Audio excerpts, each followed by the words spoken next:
right, check, 1, 2. This is Al. Al's on a 1, 2, 2. How we doing back there? You got anything there? And this is Scott on.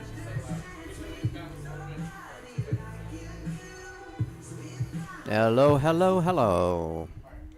Check, not 1, too 2. This is Al, 1, 2. Testing 1, 2. Hello, hello. All right. All right, so we'll good go to with go. that. Thank you, bud. When do you want to go, Sean?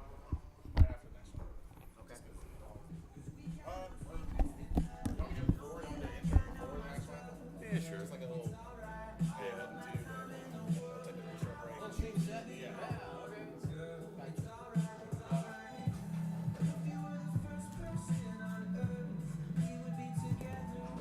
Just gotta do me a favor. Flip that.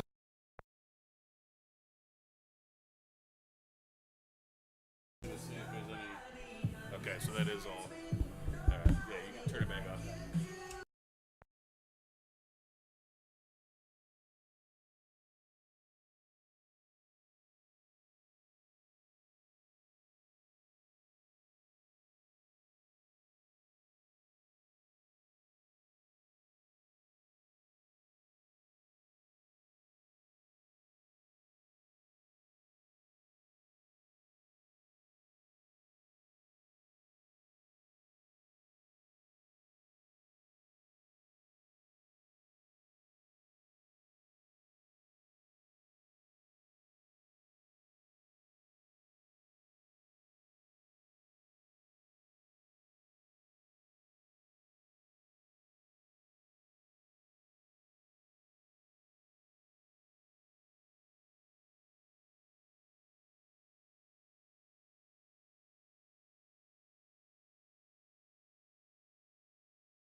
Good evening.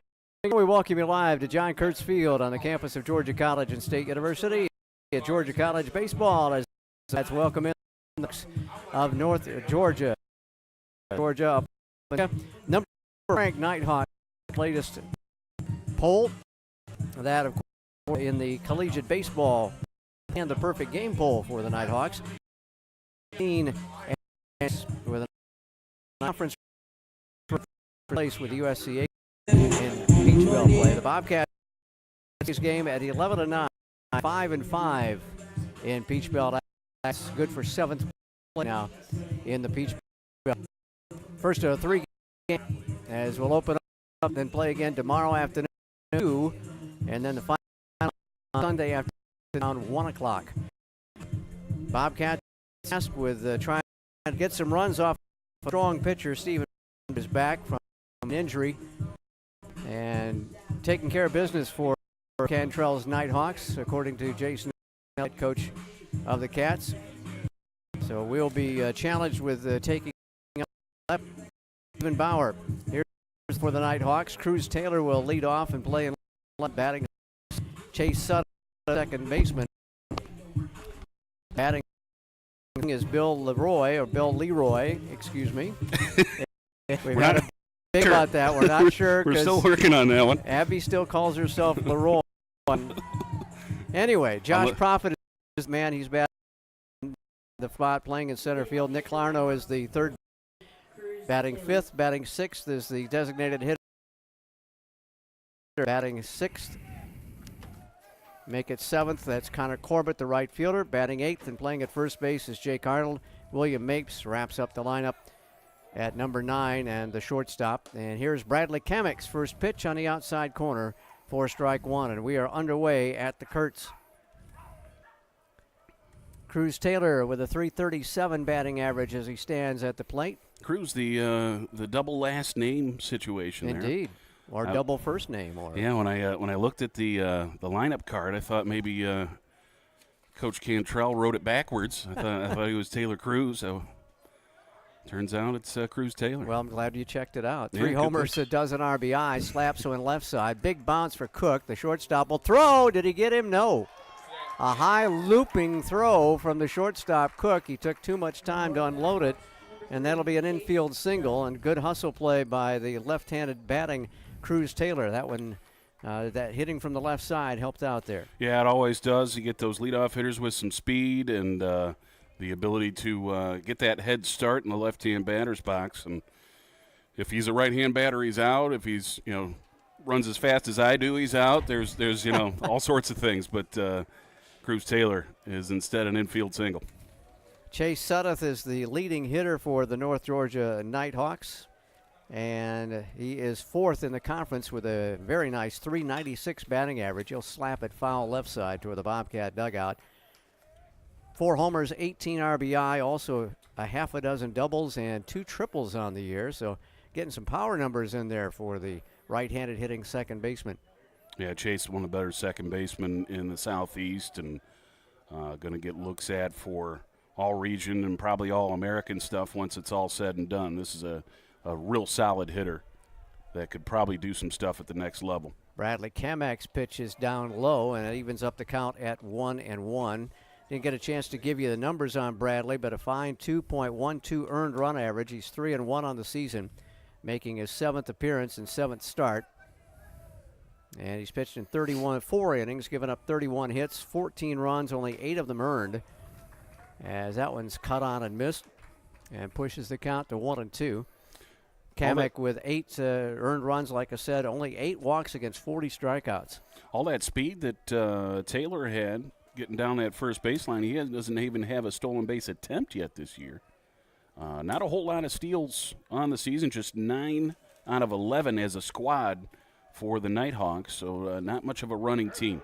He is going now. Ground ball to third. Garrett Green will go to second. Not in time. The throw to first will be in time by by Cal Gentry. And they will get Sudduth at first base. But Garrett Green tried to get the leading runner there at second base, unable to get the ball in time to get Taylor out. Yeah, good hit and run there to avoid the double play ball potential. And were able to run their way out of that situation. So I guess that goes a 5-4-3 putout. It does indeed. Around the horn for 1 out. Indeed. How about that? So 1 out, 1 on. He's in scoring position for Bill Leroy.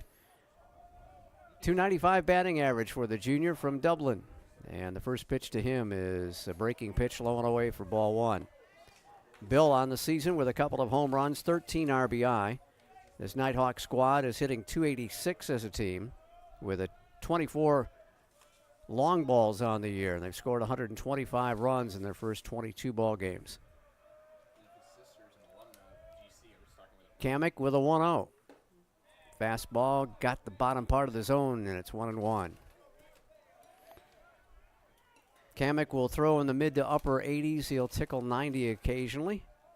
He's got a couple of different fastballs, especially a two-seamer that works for him, and a couple of working on a changeup as kind of a pitch. Ground ball to shortstop, comes up to waist high for Cook, and he'll. The Bobcats have changed the infield a little bit again, and since I last saw them. Yep. You got Cash Young over at first base now. Garrett Green moves from the first base side to the third base side once again. And then Cook at shortstop, Gentry at second. Austin Holloway catching in Kamek. And the outfield from left to right is Saunders, Hill, and Womack.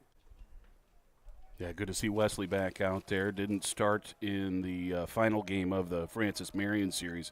Had tweaked a hamstring again. And that's something that this season missed a couple of weeks with it before. Josh Profit with a healthy cut and a miss. 0-1. And we got to have Womack's bat in there if the Bobcats are going to get anything done offensively this year. Got to get things set up with Wesley.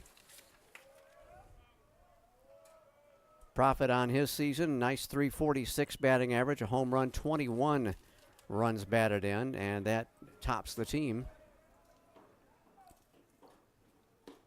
And another big cut and a miss, and he's quickly now in an 0-2 hole. So a runner at third base with 2 down, and Kamek trying to get one more strike here to end the top of the first. Kamek swing and a miss as Profit down on 3 straight pitches. So the Bobcats will come to the plate with a 0-0 ball game. Their first at bat of this series in just a minute on the Bobcat Broadcast Network.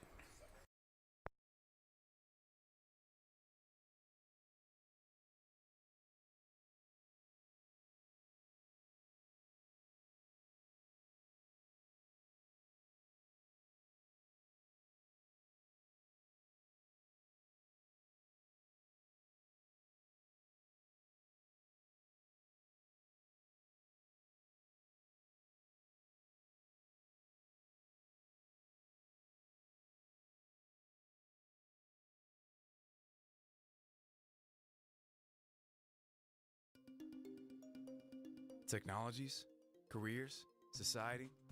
It is impossible to predict the future. The jobs of tomorrow may not even exist today. At Georgia College, you will learn to be a critical thinker, to develop new ideas and out-of-the-box solutions, because those are the kind of lifelong skills you'll need in a rapidly changing world. The way we see it, it's not really about what you know.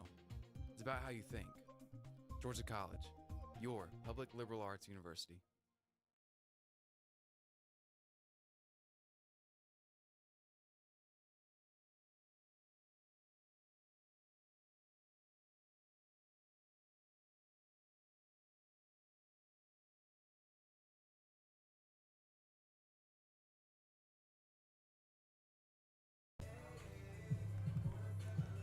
So the Bobcats will come up in the bottom of the first inning. Here's their lineup tonight. Austin Holloway will lead off and catch. Wesley Womack in right field, batting second. Cal Gentry hitting third and playing at second base. Garrett Green is the starting third baseman for the Bobcats and the cleanup man. Hitting fifth in left field, Jay Saunders. Batting sixth at shortstop, Jason Cook. Will Hudgens is the designated hitter tonight for Coach Eller. He'll be batting seventh. Batting eighth and playing at first base is Cassius Young. And batting ninth and playing in center field is Cam Hill. They'll be going up against the left-hander Stephen Bauer. Bauer making his 7th appearance and start, a 3-1 record, 2.51 on the ERA. 32 and a third innings pitched, 30 hits against him, 9 runs, all of them earned with 9 walks and 28 strikeouts. Opponents hitting .246 against the left-hander, Stephen Bauer. Bauer, a junior, 6'3", 230, from Lawrenceville and Peachtree Ridge High School. Austin Holloway digs in as the leadoff man for the Bobcats. And the first pitch from Bauer in the bottom of the first is in there. Letter high strike with a fastball. Austin Holloway, a nice .447 batting average, making his 14th start, 14th appearance. He has 21 hits and 47 at-bats, so the young man has come on strong once he's gotten a chance to play. And he'll tap one toward shortstop. Coming in on it, fielding is Mapes. He'll throw to first and get him by a step. Holloway again, typical for Georgia College catchers of late. The last 10 years or so, we've had some good speed behind the plate. Holloway made that one interesting down at first. So defensively for University of North Georgia, it's Clarno at third, Mapes at short, Sudduth is the second baseman, Arnold holding down first base duties. Leroy behind the plate, Taylor, Profit, and Corbett in the outfield left to right. And a hook is in for a strike to Wesley Womack. Wesley, .367 for his batting average. Couple of home runs, 8 RBI. Hoping to get that power going once again for the senior right fielder tonight. He takes one outside, lefty against lefty. Look this go round. Just one at bat against lefties so far this year for Wesley. I'm kind of surprised about that. He's 1 for 1 in that plate appearance. Big cut and a miss. That one kept breaking away from Wesley, and he offered at it to no avail, and it's 1-2 now. But again, the limited action this season. Right. He's only been, this is his 15th ball game in game number 21 for GC, so he's missed half a dozen games. Hope that hammy responds and stays healthy the rest of the way. 1-2 pitch to him is fouled off to the left side up on top of the hill, and it's still 1-2 on Wesley Womack. Most hits against lefties on the season so far. Jay Saunders with 4 and 8 trips. So no surprise to see him patrolling left field here in this one. Here's the 1-2 once again, and cut on and missed. Chased him inside, and Womack couldn't catch up to the heat. So Bauer gets his first strikeout. It's interesting to see Womack in the second hole as the batting lineup was announced tonight. Usually you'll see him further down, but the number 2 hitter today for Coach Jason Eller. Now Cal Gentry comes to the plate with 2 down and nobody on. Gentry, the number 2 hitter in the Peach Belt Conference at .423 for his year. And he'll tap one to the right side. It skips over the glove and over the left arm of the second baseman, Sudduth. And that will go as an error on the second baseman. That one came up with a wicked hop and skipped over his arm. So Gentry extends the inning on the error by the second baseman. They've done a pretty good job of not giving up a whole lot of unnecessary base runners and runs. Only their 26th error of the season. The Bobcats are averaging nearly 2 a ball game. They've had 39 in the first 20 contests. Lollipop toss over to first to chase Cal Gentry back to the bag. Cal 5 out of 6 in stolen bases. Garrett Green at the dish, .342 batting average. No homers, 14 RBI. We talked a lot about the long ball for the visiting Nighthawks with 24. GC has only stroked 5 long balls on the year. So trying to get some offense going, playing a little small ball here in 2019 compared to what we've had over the last several seasons. Bauer with a set. The first pitch is just away to Garrett Green. Garrett with 26 hits as he has started every single ball game for the Bobcats. He, Gentry, and Cash Young are the only players that can say that so far. Bauer with the set. Long look to first, and the pitch is off the end of the bat. First base side, going to roll foul, barely. Just almost got past Arnold, but it would have been a foul ball anyway. Cued down that first base line, and Bobcats will reset with a 1-1 pitch coming up to Garrett Green. The senior from Bogart, ready to make some noise for the Bobcats in his final campaign. So far, so good with that 342 clip. No stolen bases against Bauer yet this season.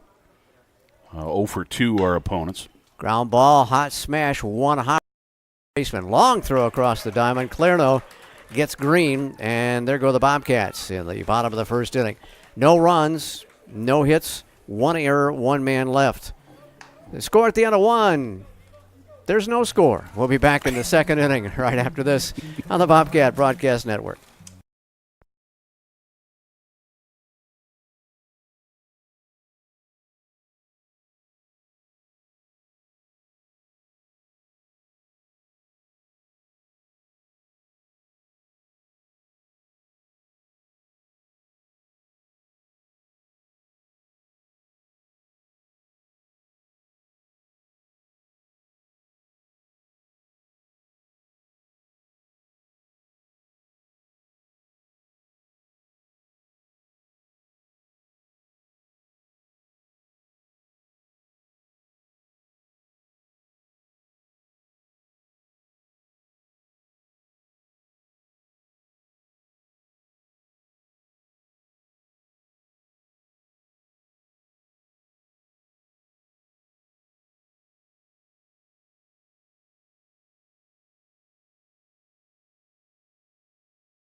I'd work on Hill trying to get the ball on the ground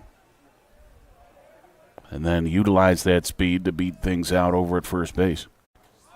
And he tries to bunt his way on and punches it foul toward the GC dugout. Yep, that's one thing, too, is if Cam can start deadening some of those pitches with that late turnaround on a bunt, get those drag bunts going, that's going to be a lot of hits left out there for him as well. You see very little adjustment made by the third baseman there, Clarno. He could drop down another one right here. 1-1 coming. Lays off the pitch on the outside edge, and it's 2-1. Well, we apologize. Got some technical issues with that first base camera, so. Yeah, we couldn't get the wireless connection to work, so we're going to actually put it behind the plate, see if we can enhance the view from there. Hill slaps one foul over the Bobcat dugout. Evens the count at 2-2. Our first deuce is wild, Mr. Weston. There it is, inning number 2 as well. Indeed. Bobcats are up 2-0. Hey, with 2 hits. Hey. And 2-1 at the plate. I could go on forever, but I'm sure you don't want me to. You stretched it, I think, with that last That was about as far as we could go. And the deuce is wild is slapped to the Bobcat dugout. Bangs off the netting in front of it. Came inside on the fist there. Might have helped him out on that swing. That might have been ball 3, but a little too close for comfort and takes it off the bat handle. Again, 2-2. Cut out and missed. Strike 3. That'll be the third strikeout unofficially for Stephen Bauer until we figure out what happened with Saunders. But the Bobcats strike for 2 on the 2-run dinger by Will Hudgens and lead it 2-0 at the end of inning number 2. Back in a minute on the Bobcat Broadcast Network. We can stop to make sure someone is okay. Get in the way and disrupt the situation. Notify an authority. Or walk them home safely. We can change the language around rape. We can make campuses safer for our teammates, our friends, and our classmates. We cannot be bystanders. Taking action isn't always easy, but it's on us to intervene. Because we can. Learn more and take the pledge at itsonus.org.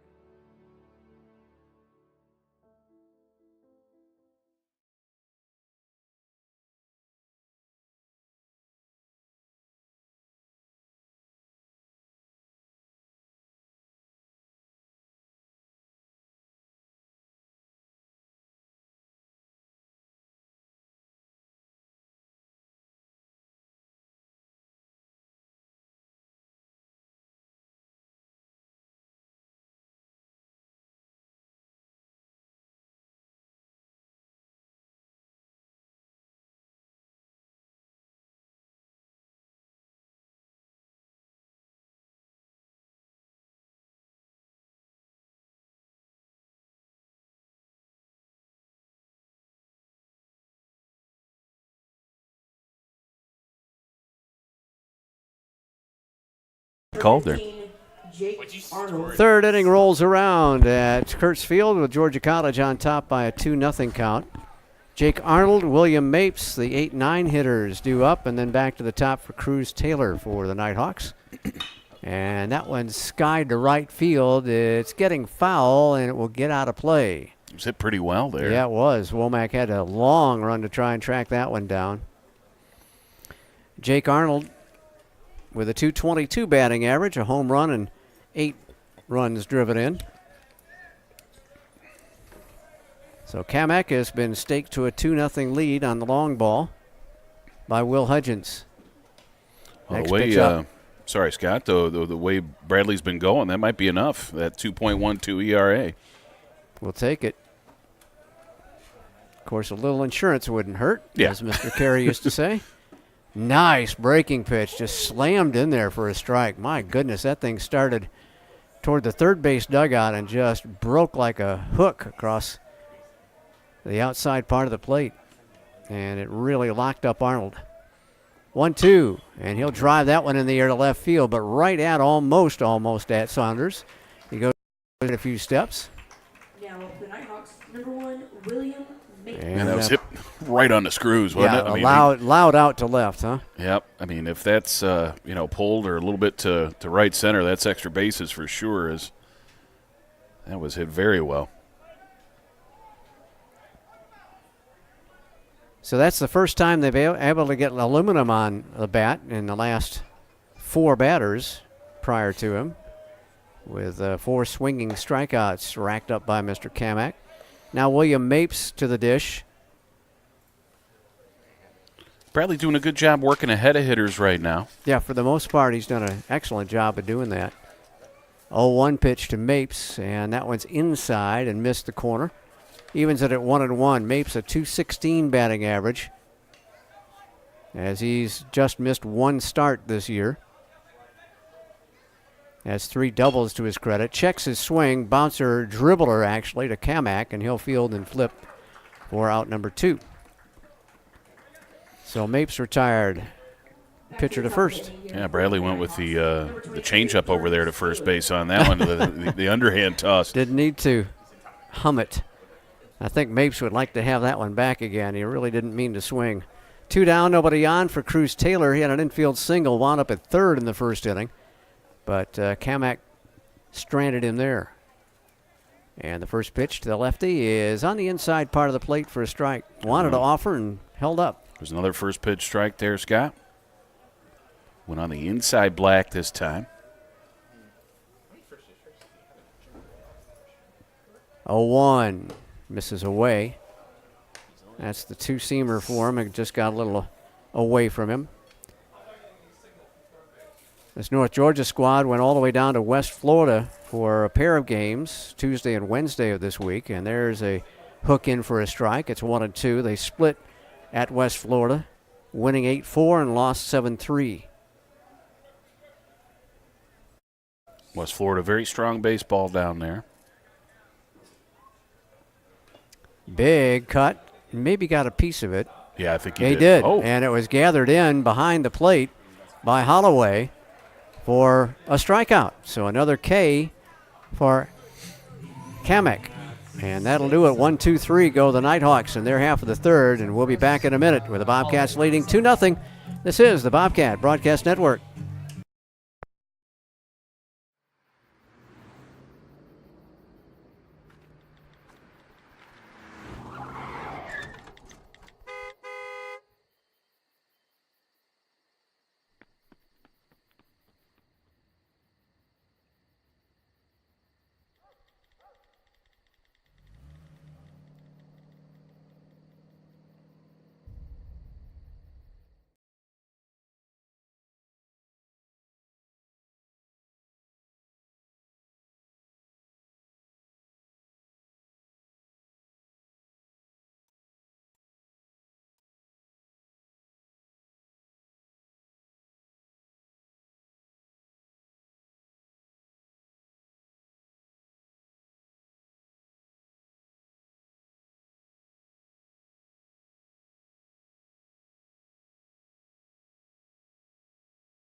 Getting set for the bottom of the third at John Kurtz Field here in Milledgeville.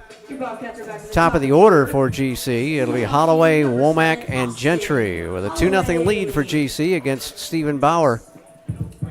And Bauer rather stingy on the runs this season with 2.51 earned run average.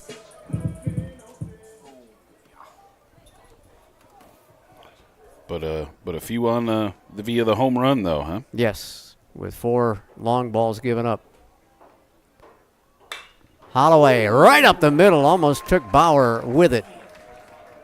With a hard smash to center field. Holloway gets his first base hit of this ball game. Goes 1 for 2 right now after a ground out to short. Wesley Womack with another plate appearance. Wesley Womack. Bobcat right fielder against Bauer. Again, not too many ABs against lefties so far this season for Wes. He was drilling everybody last year, if memory serves. He could hit lefties and righties. Sharp toss to first and back on his belly is Holloway.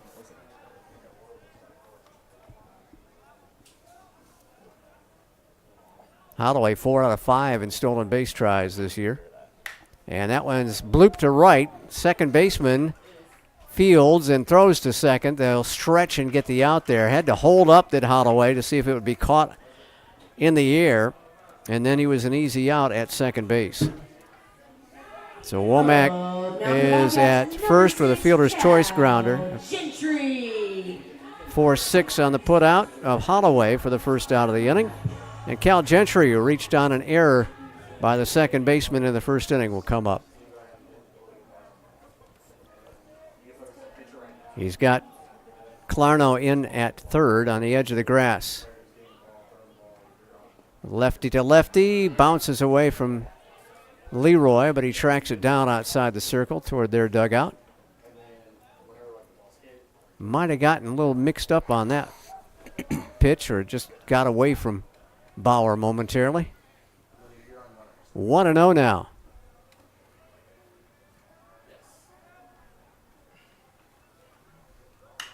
That one's flared to center, left center field, and it'll be caught on a run by Taylor. Got a good jump on that one, Al, and was able to angle in very quickly and make the catch. I thought for a second it would get down for Cal. Yeah, off the bat, it looked like it was sinking a little bit faster than it ended up doing so. And I think that Taylor had him played a little shallow, and plus have some pretty good speed out there too. So a little combination of all those pieces together, and it's a sinking line out. Going to take a hit now from Green in order to do anything.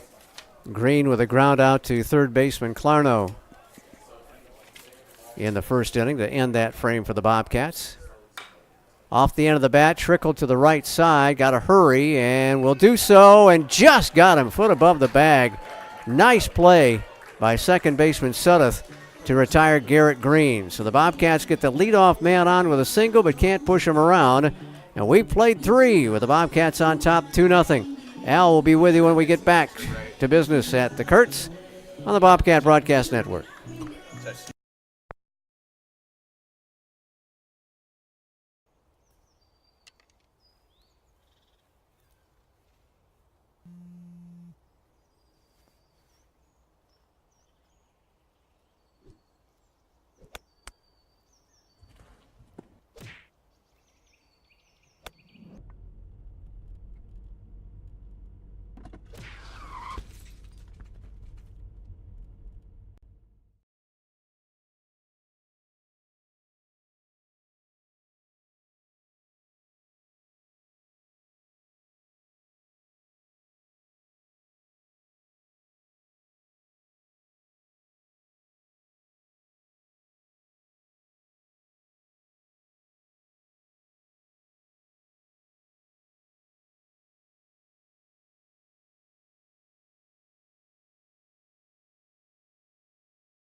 Got 2, 3, 4 coming up for North Georgia here in the top of the fourth.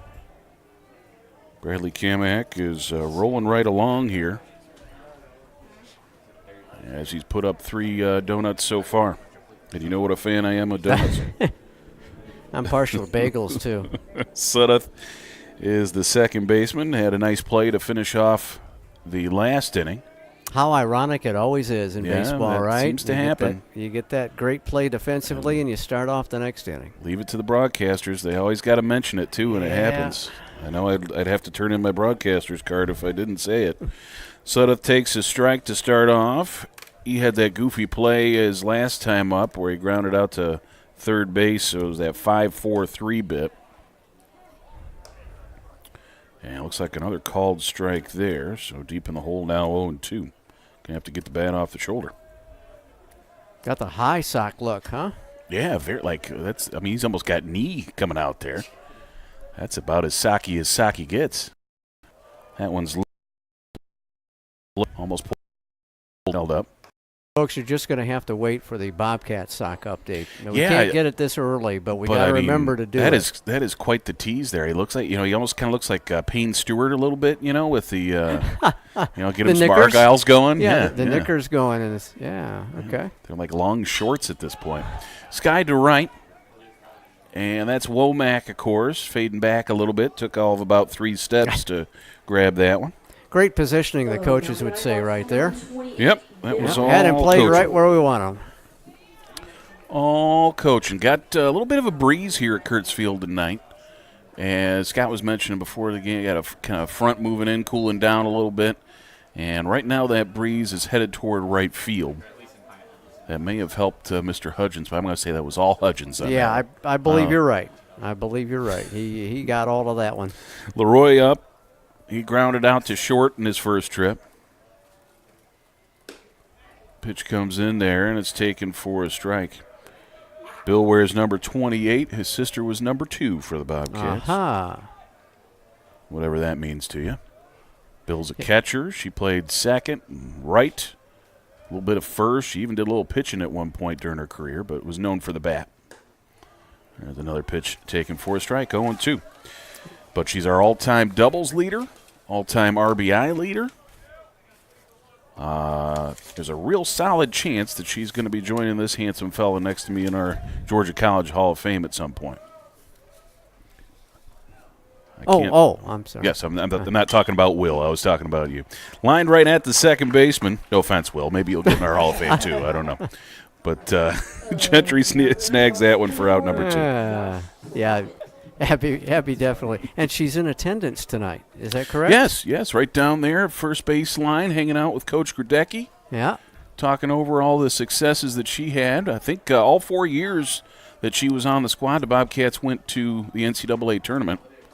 So a heck of a lot of great softball coming from that gal right there. As a pitch taken for a strike, Abby Leroy. She was, of course, with that group of Marissa Boyette and Carly Lewis, Kristen Brooks. Just real good softball for 4 straight years. This one rolled up the middle by Profit. It gets through for a single. So that will be hit number 2 of the ball game for North Georgia.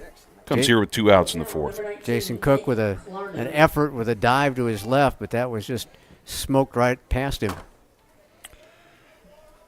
That's the first hit to make it out of the infield for North Georgia.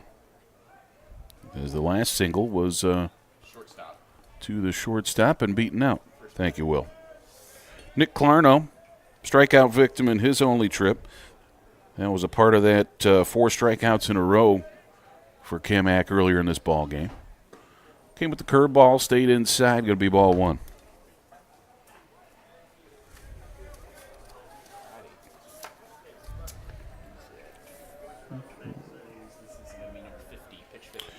Clarno from Grayson, Georgia, Grayson High. And he takes a look at a strike there. It's 1-1.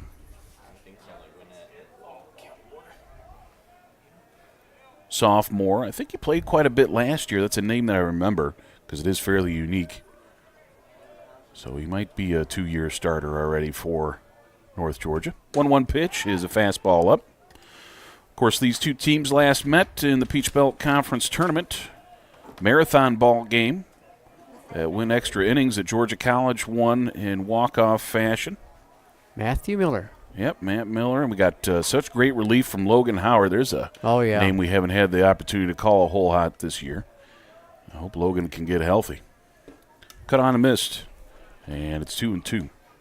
But yeah, so Matthew Miller with the walk-off sent us to the Peach Belt Conference Championship game. I believe that game wrapped up somewhere around 2 a.m. I was on the call with Ken Gerlinger from the Peach Belt office, and Ken said all of about 5 words after 1 o'clock. He had checked out on me. He'd had enough. 2-2 pitch, and it's up and away. But you know me. I've never met a microphone that I haven't liked, so I did just fine. You filled the void. Yes, you did. Full count here for Clarno.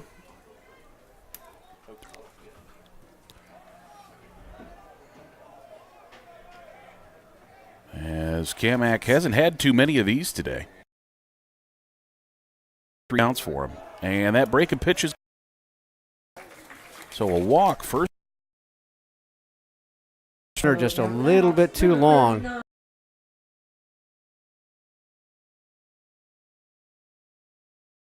So the Nighthawks trying to keep things going after getting 2 out, get 2 on. So now it's first and second for Nick Levensteins.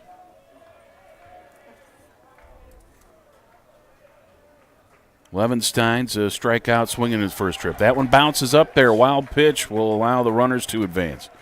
So all of a sudden, he was grooving right along, and now a little bit of a jam with a single and a walk and a wild pitch, putting 2 runners in scoring position. The game's tying run is in second base now.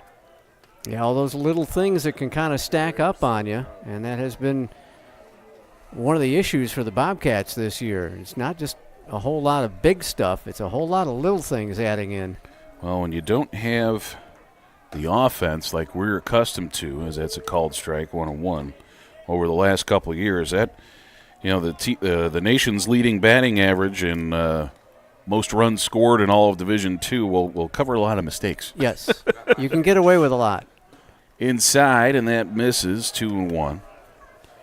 Bradley's got first base open, but doesn't want to use it. Connor Corbett on deck, and he's prone for the clutch hit from time to time. Yeah, you do not want to give him an opportunity here with the runners on. Kamak delivers outside, 3-1. And now the plate wobbling on Bradley. And Coach Eller is going to make his way out of the dugout very quickly here to talk things over. And he'll bring the entire infield in to have a quick chat. Yep, 1 pitch away from loading up the bases for Corbett.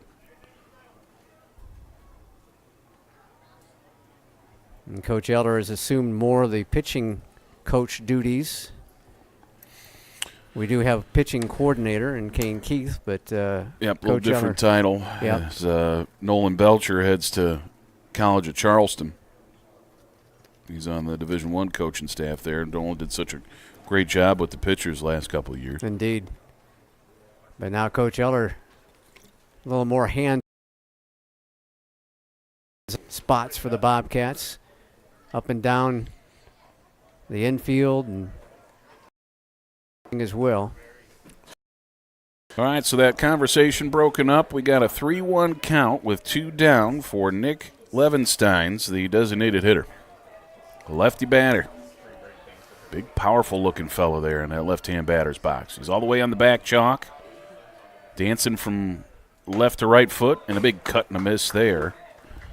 And now Kamak is 1 strike away from getting out of this jam. Well, Levensteins has struck out already 20 times this season. Including 1 today. 21 then officially, so 1 more pitch maybe. Payoff pitch on the way. Cut and missed. Struck him out. Big one there, folks. Uh-oh. Kamak is limping off the field. Oh. That's not good. Well, we'll have to pay attention to that as we get the defensive half. But so the big swing and strikeout. Let's maintain the 2-0 lead after 2 to the bottom of the 4th. And we'll be right back with more in just a moment.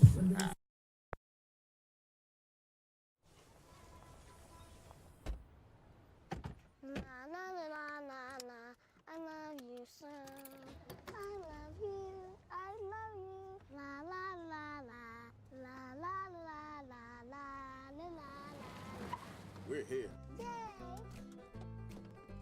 It's a short drive from your neighborhood to your naturehood. To find a neighborhood park or green space near you, visit discovertheforest.org.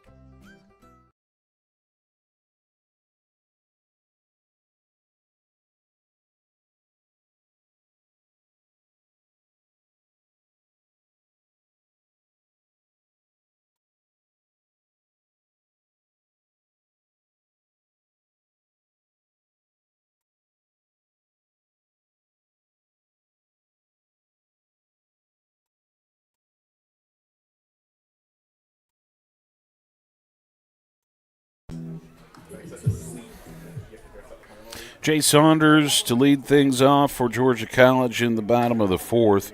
We've going to be Saunders, Cook, and Will Hudgens. This was the spot in the lineup that got us our 2 runs in the second. It was that 2-run blast off the bat of Hudgens. So hopefully maybe can get something out of this trip to the plate. Saunders came up empty, though, a strikeout looking in his only trip. So just as soon as I start singing the guy's praises, he strikeout. Well, that was our. I see the star here now that you right. That I think about it. That he was at the plate and we don't know what happened. Is it the ball came inside and hit him what looked like the elbow or the front leg area, and somehow he ended up in the dugout after that pitch. It was a 1-2 pitch. I remember, as that one's outside 1-1 now. It was a 1-2 pitch that hit him on, we think, and still don't quite know what happened. So we went with a looking strikeout. Maybe. When in doubt, go strikeout. 1-1 pitch and a big cut and a miss there. Tried to pull that outside pitch. Yeah, Bauer really expanded the plate there a little bit, and Saunders helped him out. Moultrie, Georgia native with a 1-2 on the way to him. It's chopped to third. Off the cutout there, and an off-balance throw to first just in time. Nice play there by the third baseman, Clarno. That second hop, it looked like it hit right around the cutout, and that could have done some funny stuff to him. It did drop a little bit, but he had great quick hands, able to recover on that drop off the lip, and nice, strong, straight throw. I've been impressed so far with Clarno and his arm. So the ground out makes 1 out. Bases empty for Jason Cook. His last trip, a single to right. Pitch taken for a strike. Cook, a junior, and a transfer from Chattahoochee Valley Community College from Smyrna, Georgia, originally. Inside black, got him with a strike there, and it's 0-2 now for Cook. Coach Eller was telling me today that Jason was on the Kennesaw team but did not play, so he was why he still got the 2 years eligibility here. Bounces outside, tried to get him to fish for one in the left-hand batter's box, but he'll hold off. It's 1-2. Cook, one of these versatile Bobcats, played a little bit of outfield, a little bit of second base, a little bit of shortstop, and has held down the shortstop position for better part of a month now. Big gap up the middle here for Cook, the second baseman, way around the right side toward first. That's a very good point. They must expect that Bauer can field his position pretty well up the middle there, huh? Yep, and the center fielder is swung around to the right side as well. And that's fouled off. Going to be 1-2 still. That got a piece of Bill back behind the dish. Looked like it might have hit him on the foot there as he's adjusting the pad on that left foot. Home plate umpire is going to give Leroy a chance to get the bees out of the left foot as he brings a new baseball out to Bauer. The old courtesy behind the plate. Take a little extra time. Clean off the dish.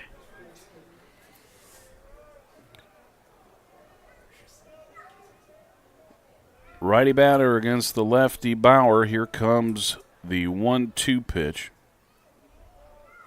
On the way to Cook. Going to be up and away. 2-2.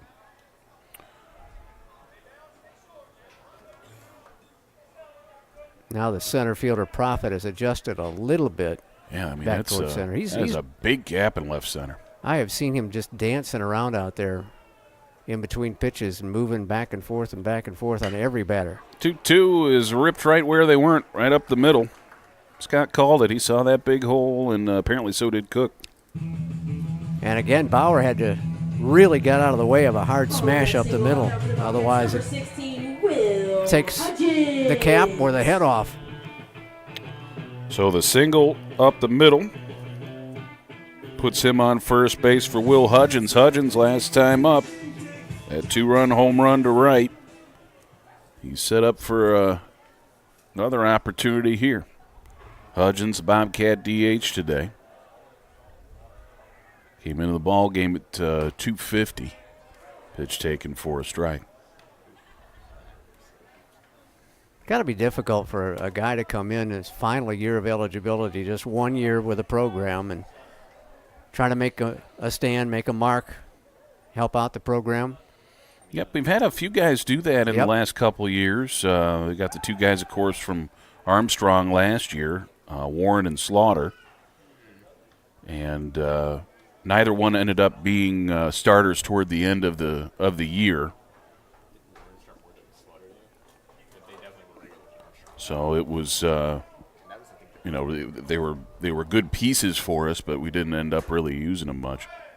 Swung on and hit through the hole on the left side. Cook was running on the play, and that made the shortstop come over to cover.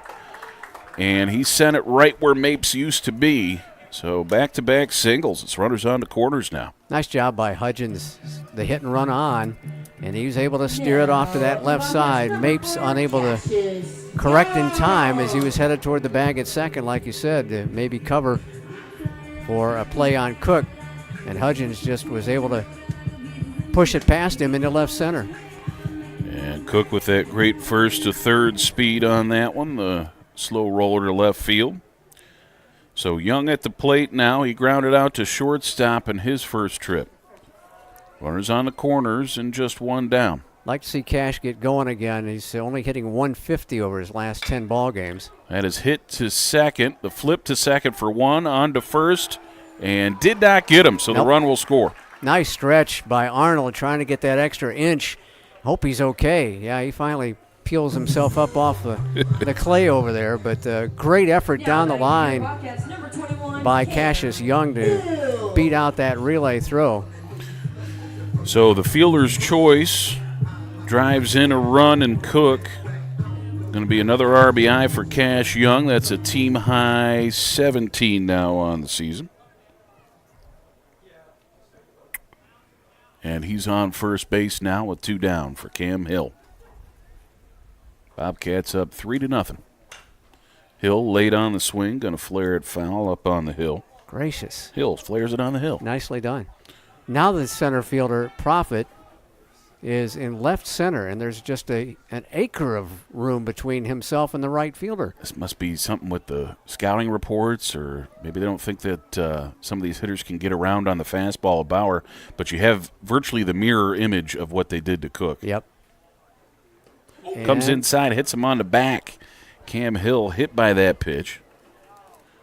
That'll shove Young over to second base. Two runners on here. And Holloway due up, who's had a hot bat. First time that Cam's been hit by a pitch this season. And for the pitcher Bauer, that's the second batter he's plunked this year. Tom Cantrell making a slow walk out to the hill. Nobody warming up for North Georgia. Nobody in the bullpen. Hard to warm up anybody when it's empty, right? Yeah. Okay, I saw some blue down there. I guess that's just a bag. I thought it was a knee of a player. But, this is just a conversation. There's nothing doing in that bullpen down there. And it's a very quick conversation. Yeah. All right. Thank you very much. So Holloway at the plate. As we're back to the top of the order, he is 1 for 2 today. In the last 10 ball games, hitting .419. That's tops on the squad. He's got 5 RBI in the last 10 games. And a chance to add to that total right here. 13 hits over that stretch with a couple of doubles and a triple. But a double here would probably play to pair with really good speed in Hill on first base and Cam able to run on contact with two down. So Holloway got him played just a little bit to the right side in the outfield.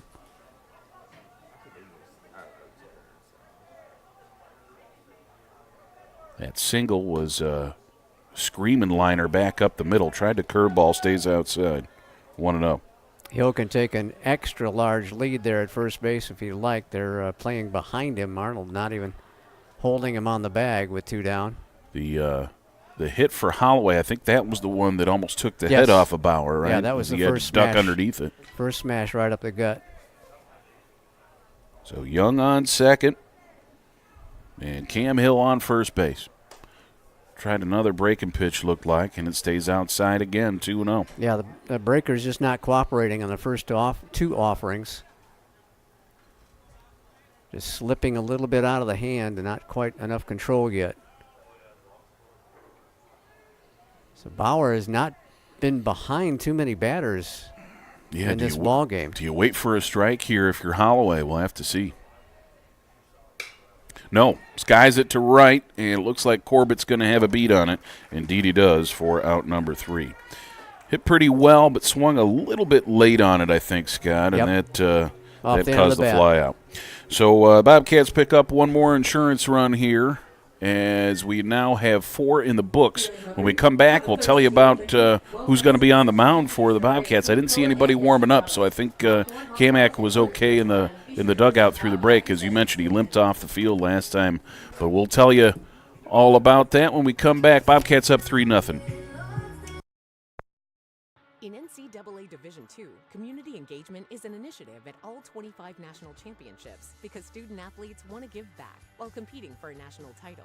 Over the course of the year, Division II student-athletes have an opportunity to leave a lasting impression in local communities throughout the country. Whether Division II student-athletes are volunteering at hospitals, schools, after-school care programs, foster homes, or retirement villages, they make a difference in the lives of others. In Division II, we rise to the opportunity and make community engagement ours.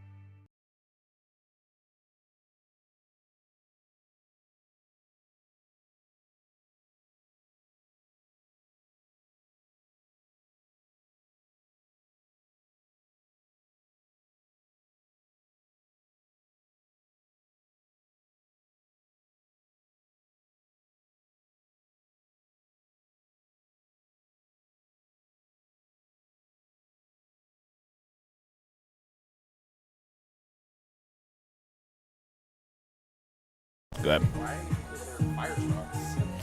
All right, welcome back to action, folks. Bradley Kamak back on the bump. Good to see. As Scott mentioned, he was limping off the field in the last inning. 60 pitches for him so far unofficially with 41 strikes. Wow. Nice ratio there, eh? Yeah, so that leaves, 19 left over, right? More than 2/3. Good stuff. Strikes.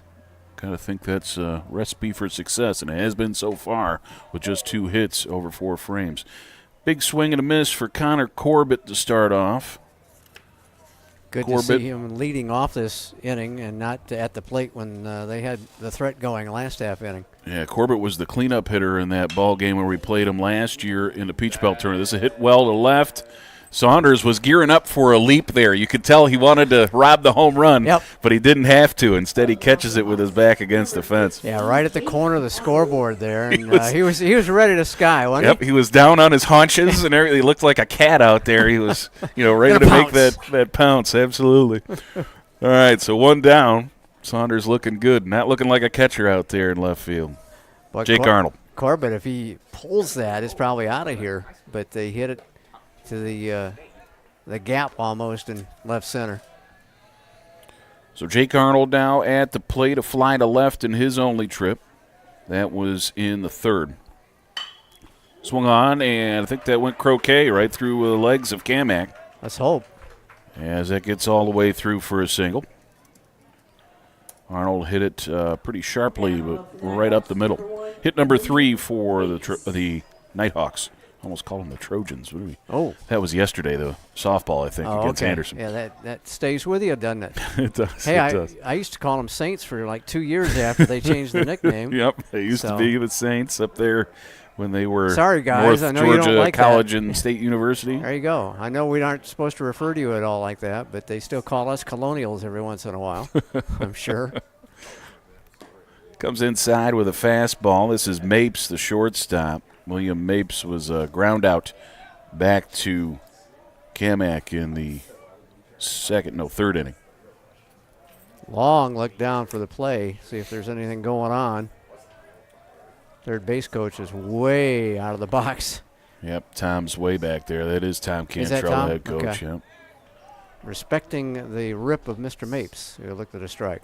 Yep, pours a strike in there. One of each now.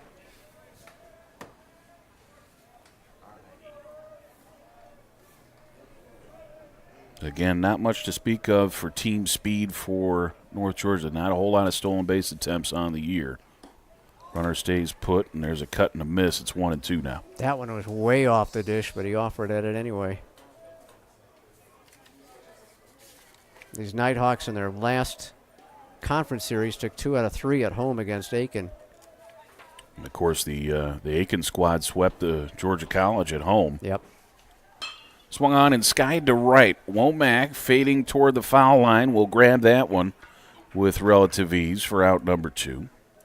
Looked like he had a little giddy up at the start, and then he started just loping toward the line. It's good to have an experienced outfielder there in the corner. Yeah, kind of smoothed it out toward the end. Arnold heads back to first base. We're back to the top of the order, and Cruz Taylor. Cruz Taylor was in that ball game in the Peach Belt Conference tournament as well. He hit leadoff there, went 2 for 4 with a run scored against Georgia College in that game last year. Pitch in there for a strike to the lefty batter. Not too many lefties in this lineup. Now that I think about it, I think it's just Taylor and Profit. Nope. Levensteins as well. So I think that's 3. 0-1. Trickles a little low. Going to be 1-1 here for Cruz Taylor. Yeah, Al, on that ball game in the Peach Belt Conference tournament, 7 of their 9 position players are playing this year. So they've had a lot of experience last year. Yeah. They made the postseason, as there's a cut and a miss. They made the postseason. They just got better, and now they're realizing the results, I guess. Yeah, I guess that's how you get to be number 4 in the nation with that many folks coming back. When I saw the number 4, I was surprised to see not any action coming from Perez. Because that was a guy that I had targeted for a potential Peach Belt Player of the Year this year. Sure. As that's one fouled back and out of play. But the injury for him has, given him 0 action so far this year. And yet they're still getting the job done. Yep. And that's, arguably their best player has not seen any action. And they're still number 4 in the country with this 16-6 mark and a 6-3 Peach Belt Conference record. So congratulations so far. I told this one is sent to center, and it will hop in front of Hill for a single. So Taylor drops that into center field. That is hit number 4 of the ball game for North Georgia. And conversely, on the other side for the Bobcats, there are only 3 position players back this year who were in that not championship game, but in that playoff game last year in the Peach Belt Conference tournament because of the graduations. You lost Miller, you lost Purcell, you lost Maddox, you lost Stallings. John Davis isn't with us. Just a whole lot of change for the Bobcats, and for the North Georgia Nighthawks, they've been able to maintain and get stronger this year. Yeah, seasoned veterans on this North Georgia squad. I got to imagine that they are considered one of the favorites in the league right now. Pitch taken for a strike by Sudduth. Sudduth is 0 for 2. He grounded out and flew out. Ironically, the coaches in the preseason poll picked him to finish 5th. Oh, geez, I bet you they're reconsidering that now. This is hit well to left center all the way to the track. 1 run will come in to score. Here comes another one easily. It's a 2-run double for Chase Sudduth as he jumps all over that pitch to the gap. No chance for Saunders to flag that one down. It didn't finish rolling until it got to that fence, and left center just to the right side of the John Kurtz sign. So coming in to score on the play are Taylor and Arnold. That's 2 RBI.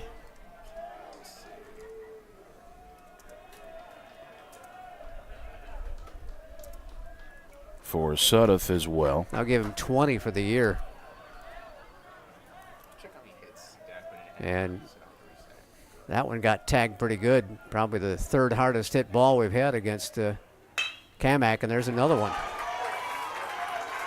Laser beam up the middle by Leroy, and that will score Sudduth.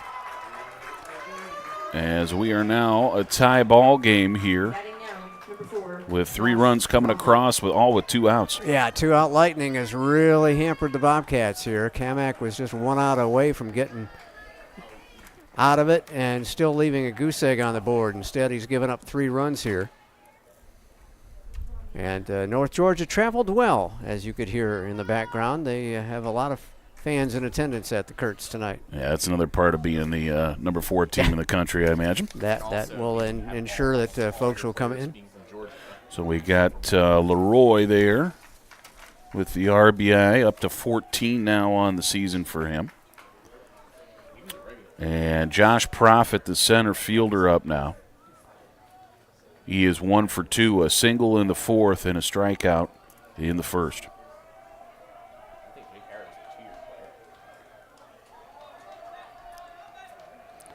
The North Georgia dugout has come alive here. You might be able to hear them through our microphones here. Lots of hooting and hollering in that first base dugout. Profit fouls one back and out of play to start things off. Profit, the center fielder.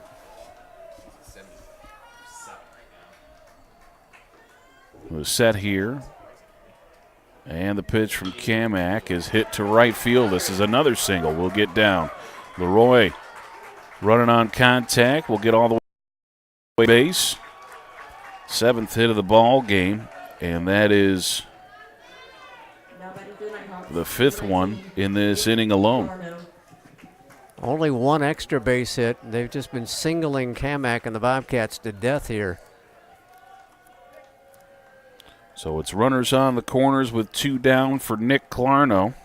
Coach Elder comes out first, and now we get some movement down toward the Bobcat bullpen out of the GC dugout. We'll get some arms a-going pretty quick here. Well, things were looking pretty good in the early going, Scott, as, we had a 2-run lead after the 2nd, add some insurance in the 4th, but then here comes North Georgia screaming right back into it. 5 hits in the inning. A lot of this, one of the hits was with 1 out, that first single by Arnold. But after the out, then it was, 3, 4 straight hits in a row. And Kamak just has not been able to get that last out here. Yep. So Chris Rollick will get warmed up out there. Looks like Colin Lacurdo as well, working one of the stretchy bands. And nobody has thrown any pitches out there yet, though. So, yeah, a little late getting him down to the bullpen here, as North Georgia has really come on. Kamak had 78 pitches now, as he was grooving right along. Hit well to left. Saunders charging, a sliding attempt. Does he get to it? Yes, he does. What a big catch there by Jay Saunders. That saved our bacon. Saved some runs as well. And it kept it tied up here at 3-3. I got bacon, I got donuts, I got everything you want here at John Kurtz Field. But yeah, no. But we don't have a lead now. Yeah, unfortunately we lost that. 3-3 the score. Got a new ball game starting here in the 5th. We'll be right back with more on the Bobcat Broadcast Network.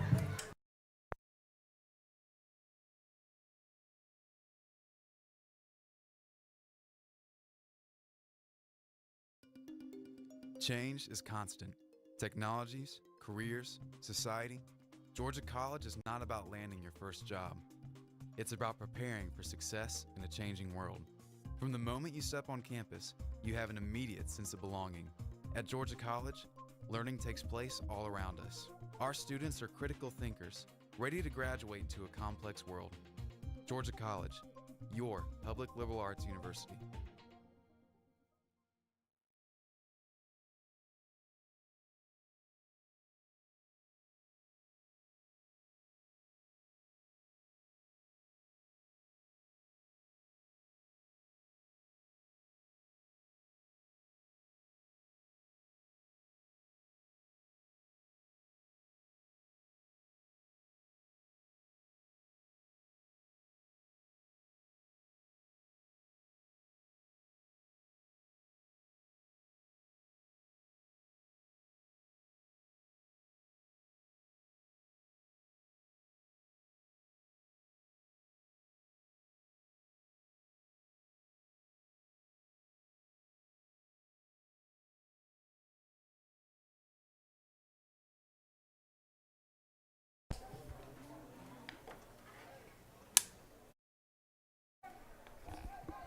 Back to it, folks, here. John Kurz Field. We're in the bottom of the 5th. Appreciate you tuning in on the Bobcat Broadcast Network. Georgia College had a 3-0 lead disappear in the top of the 5th as 3 runs come across for North Georgia. A lot of them with, actually all the runs came across with 2 down. Wesley Womack to lead off for the Cats here in the bottom of the 5th. Womack, 2 trips. He's come up empty on both. He's got a strikeout and a fielder's choice. Bauer getting some new life out on the hill for the Nighthawks. Tip foul off the glove of the catcher, Leroy. We're going with Leroy. That's right. Yeah. Tough to break old habits. I was going to say, it's got to be very difficult for you because you saw Abby for so long. Well, I hope Abby didn't go for 4 years with her name being called wrong. That's the part I'm worried about, you know. I hope she would have said something. Sky to the left side, foul territory. And near that third base coach's box is the third baseman, Clarno, to grab that one for out number 1. Coach Eller had to hot-foot it out of the way there. For the Bobcats, number 6. Back toward the GC dugout. Womack just does not look comfortable against the left-handed pitcher so far, as Bauer's had his number the first 3 times. 1 down for Cal Gentry. He's 0 for 2 as well. Reached on an error and flew out to left. Perry, Georgia native. Perry Panthers, I believe, right? Yes, sir. Swung on and fouled back and out of play. I think a pitcher and shortstop for them. Of course, an All-American as a freshman third baseman. And now back to that All-American level of play as well here in his junior campaign. Member of the Make and Bacon this summer. Summer teammate of Andres Perez of the North Georgia squad. Swing and miss there. It's 0-2. That average starting to slip down. He started out 423, but probably dropping down to about 410 at least with the 2 outs. 0-2 is bouncing up there. It's 1-2. Got to imagine probably a little bit of a friendly competition between him and his girlfriend, as I mentioned last time. Caroline Snyder on the softball squad is their leading batting average person. I think she was at 460 last I saw, so Caroline's got the lead right now. A little friendly competition in the relationship there, huh? Perhaps. 1-2 pitch. Swung on and missed. And Gentry will head down to first base. I'm going to make him complete that play there. But the strikeout Now, for the Bobcats, number 1, Gary. is out number 2 here in the 5th. Looks like strikeout number 4 of the ball game for Bauer. And Garrett Green hit the dish now. A couple of ground outs, 1 to third and 1 to second. So he's 0 for 2. The pitch starts him off with a strike. Looks like he took a little bit off of that one to get the location. Nice low strike. Colin Lacurto warming up for the Bobcats. Still nobody throwing off of the rubber, though, out in the bullpen. So it looks like it's going to be Kamak next inning. 0-1 comes inside, but nips the corner. It's a strike, 0-2. Bogart, Georgia native, transfer from Division I USC Upstate. 4-year player for the Cats, though, redshirted the season there for the Spartans. He had to overcome an injury and transferred down here to GC. Man, you talk about a steady guy, 200 career hits, and I don't think he's missed too much time. That might be a hit right there. Yes, it's going to get down in front of the center fielder, Prophet.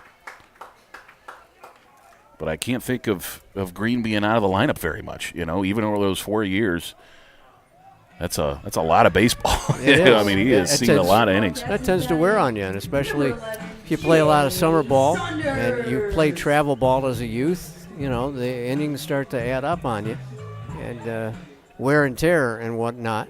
But Green has been tough and all the way through. So Green with a single there with 2 outs. Maybe the Bobcats can get some 2-out magic going. Answer in the bottom of the 5th. Jay Saunders at the plate. Saunders 0 for 2 as this one's fouled back to the fence. We got him with that goofy play in the second that we're calling a strikeout, and then he grounded out to third base.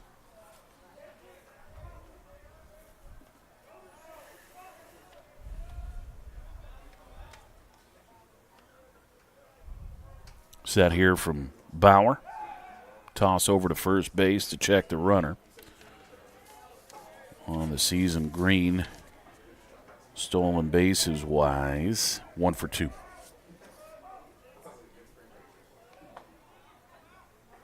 Jay hitting a nice 345 with runners on for the Bobcats in his first year. Flip of a throw over to first, and Arnold had to come off the bag a little bit to grab that one.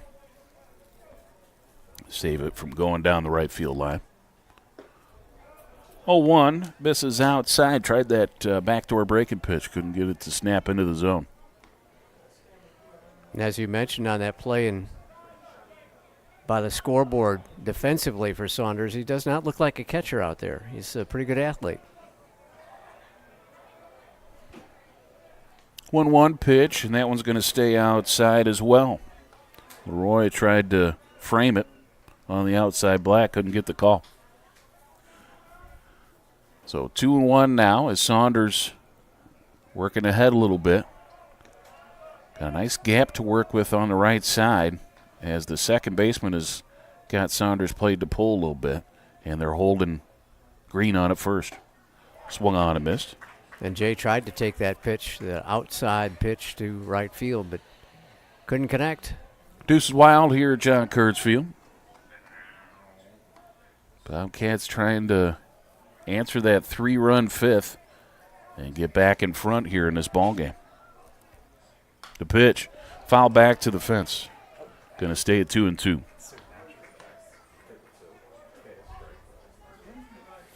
Light starting to take effect here at Kurtz Field. Not quite all the way yet, as we still do have a little bit of sunlight to get rid of here this evening. And they've had the lights on all day, it seems like. 2-2 pitch. Did he check his swing? No, they're going to say he went around. So that is a strikeout. Fifth strikeout of the ball game, and it ends the fifth inning. So GC can't answer the 3-run top of the fifth. We will head to the sixth. All knotted up at 3. You're listening to Georgia College Baseball on the Bobcat Broadcast Network.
Top half of the sixth inning from John Kurtz Field.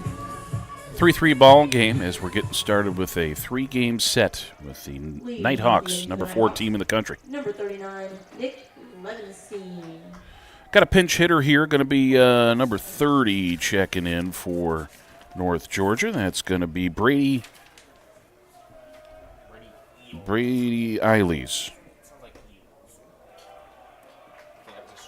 Yeah, that's not on the pronunciation guide.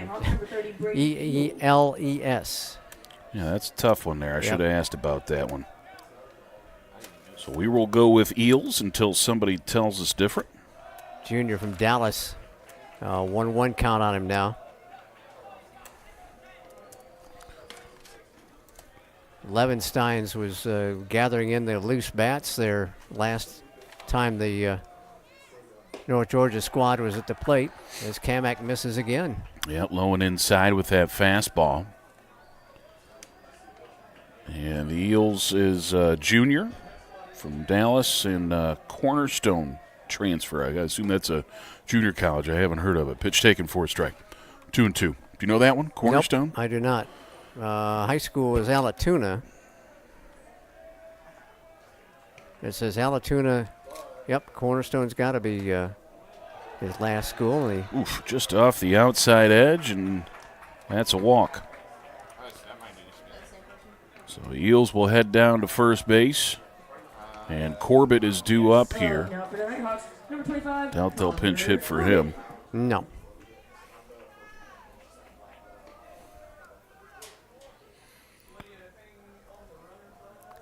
So Brady Eels.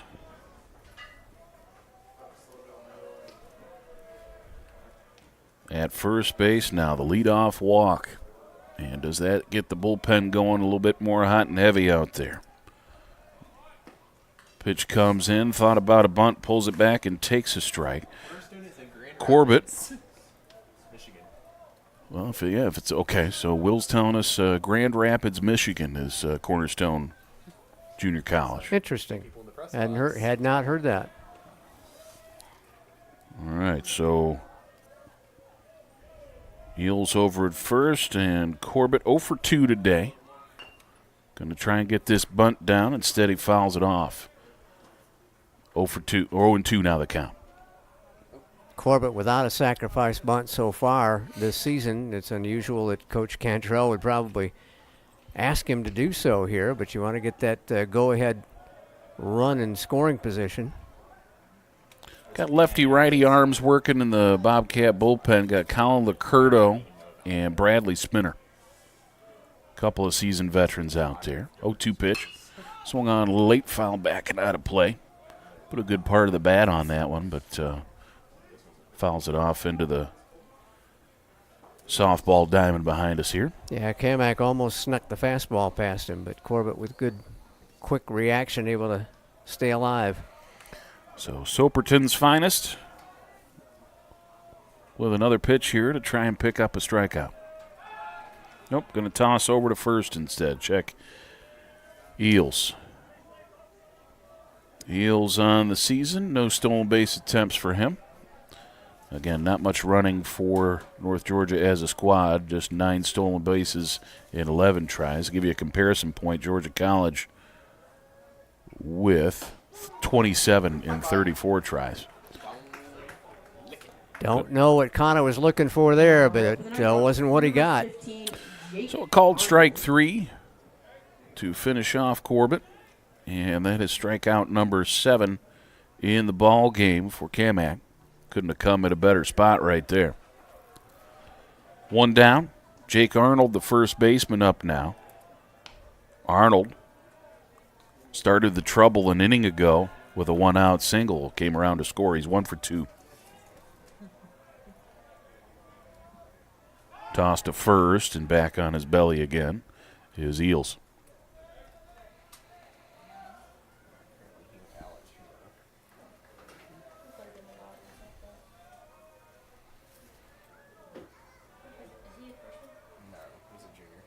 Arnold from Stars Mill High in Peachtree City, Georgia. The mean streets of Peachtree City. Or mean cart paths, I should say, right? That one's fouled off. No. Someday you will need a golf cart, too. I've been up there. My wife has some family that flies for Delta. And it's an interesting place. Oh, yeah. For sure. 0-1. A little bit inside, and I got a 1-1 count here. I think I might have missed a pitch, Scott. No, I don't think you did. I thought I've seen 3 for Arnold here. Maybe I'm getting crossed up with all the tosses over to first instead. That's probably what happened. 1 down, runner on first. Kamak throws to first again. Did he get him? No. A little late. Caught him leaning on that one. Yeah, much closer play because of the lean. Cash Young had to come off the bag just a little bit, I think, to snare it. Toss to the plate, cut on and missed, and it's 1-2. Heck of a breaking pitch there.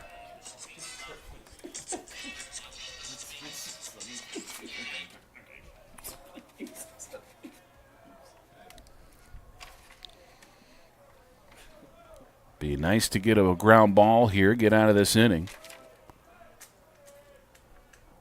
The pitch from Kamak. Cut on and miss. We'll take a strikeout instead. Bradley says, no, I'll just take care of business myself. Thank you very much.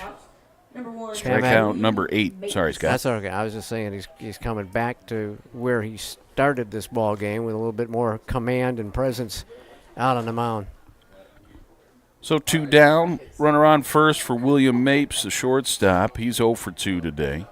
Grounder to the pitcher and a fly to right. Oh, got to get you that sock update. Don't hit the ball yet, Mapes. There we go. Okay, ball inside. Going to do it quick, though. Sock showing for everybody but Womack and Wright. Hey. That's it. That's it. That's all it was. They got socks for everybody else. That's your sock update brought to you by absolutely nobody. And I forgot to do all of our sponsored reads, too. Oh, I didn't print that thing off. Connor's going to be upset with me. Oh, boy. Toss over to first. So are your sponsors. Come on. Well, I'm more concerned about Connor. Okay. Although if Connor really cared, he would be here. He's enjoying his spring break. How dare he?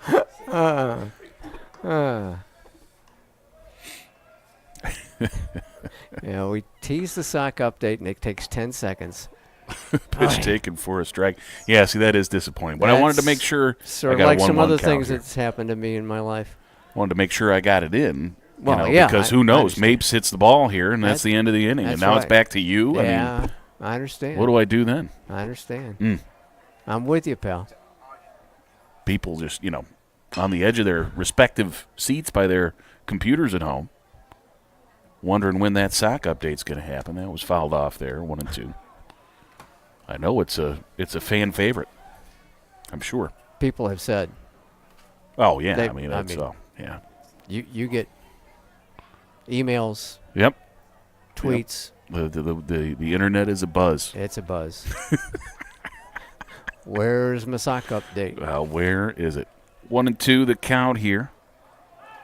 Toss over to first instead. Kamak at 96 pitches on the ball game, so this might be his last inning. You add in all these throws to first base, he's up over 100.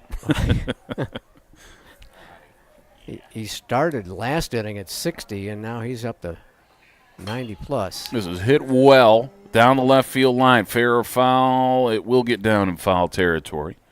Saunders gave chase on it, couldn't catch up to it as it found the grass near the Bobcat bullpen.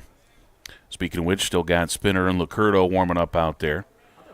Also have a third arm thrown there. Looks like Chris Rowlick is warming up maybe with Harrison Veldsma, or it might be Hicks out there. It's a tall guy, whoever it is. So going triple barrel of sorts. But Rowlick is the throwing from a rubber out there. Yeah, no rubber, no home plate, no catcher. So he's just early warm-ups. Yeah. Chris has had a great freshman season, had a good week last week as well, picked up a win and a save. Yeah, among the conference leaders in the saves department. 1-2 pitch, came inside, and it just missed. Going to be 2-2 here. Deuce at John Kurtz Field. Is trying to edge that one in on him and maybe get a hit back.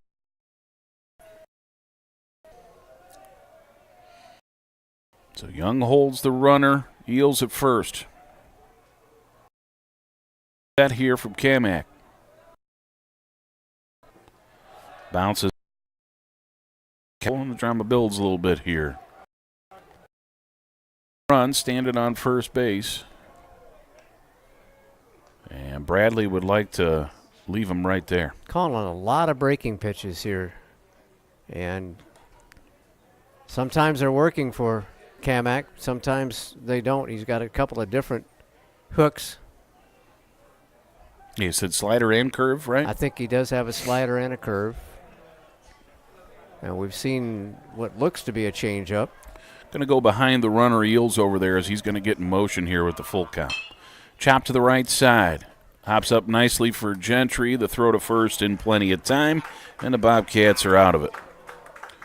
No runs, no hits, no errors. They leave one out there. We will go to the bottom half of the sixth.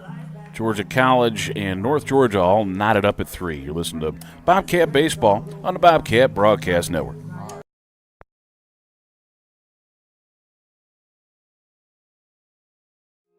American dream to me as an immigrant means having the opportunities that my parents didn't have. Being the first one in my family to graduate, it meant everything my parents sacrificed for me to get to this point. It was paying off. Estoy muy orgulloso de Michael por haberse graduado de colegio. My path to a college degree would have been completely different had I not had a scholarship. It would just relieve a lot of the financial burden.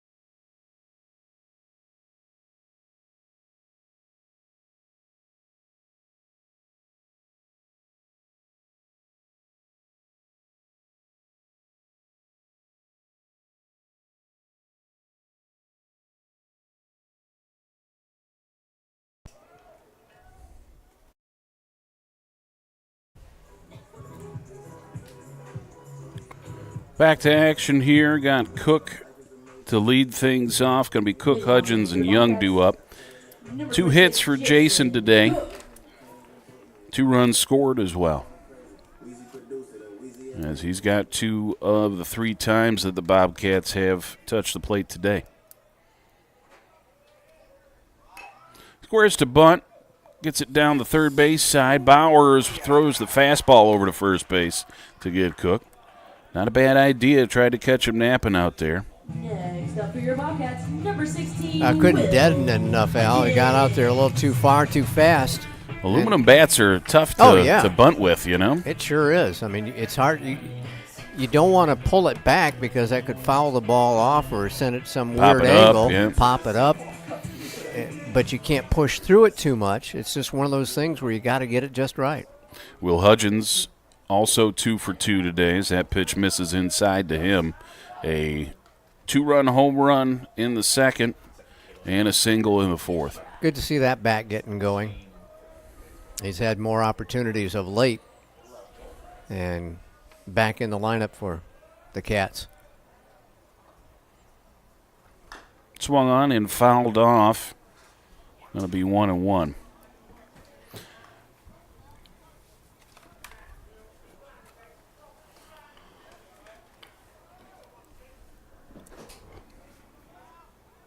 Hudgens looking for something he can drive here.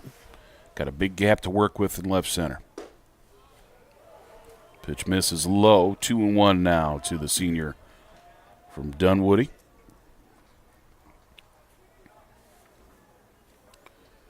Bobcat opening day starter at DH. He's back in the lineup thanks to that home run and a pinch hit roll on Sunday. Skied to right, and it will hang up just long enough for Corbett to get underneath.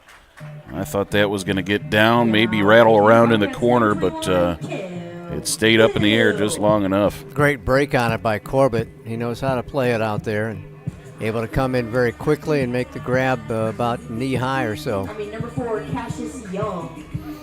So Cassius Young at the plate. Cash today 0 for 2. He does have an RBI, though, on a fielder's choice in his last at bat. Pitch taken for a strike.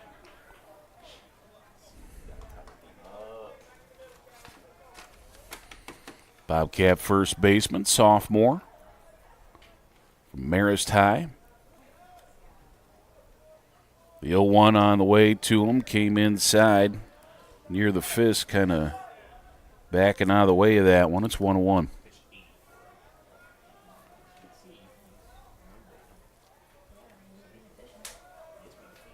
Bauer with the rock and the fire. This one sent to short very sharply, but it stayed down nicely for Mapes there at short to make for a pretty easy play. So 1, 2, 3 go the Cats in the 6th. 6 complete now. Still tied up at 3. We'll turn it back over to Scott for the rest of the way and hopefully a Bobcat victory We'll come back with more after this break.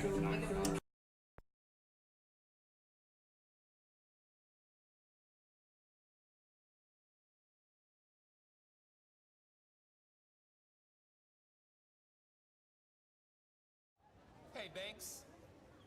Have a seat and let me make you uncomfortable. Up those grades, son, or the only position you'll be playing in college is sitting on me. You're still awake? Have a seat on old Mr. Bench. At least your buns will fall asleep. Is this the one about the high school hotshot who gets benched in college? Hey, man, T, move down. It's a tearjerker!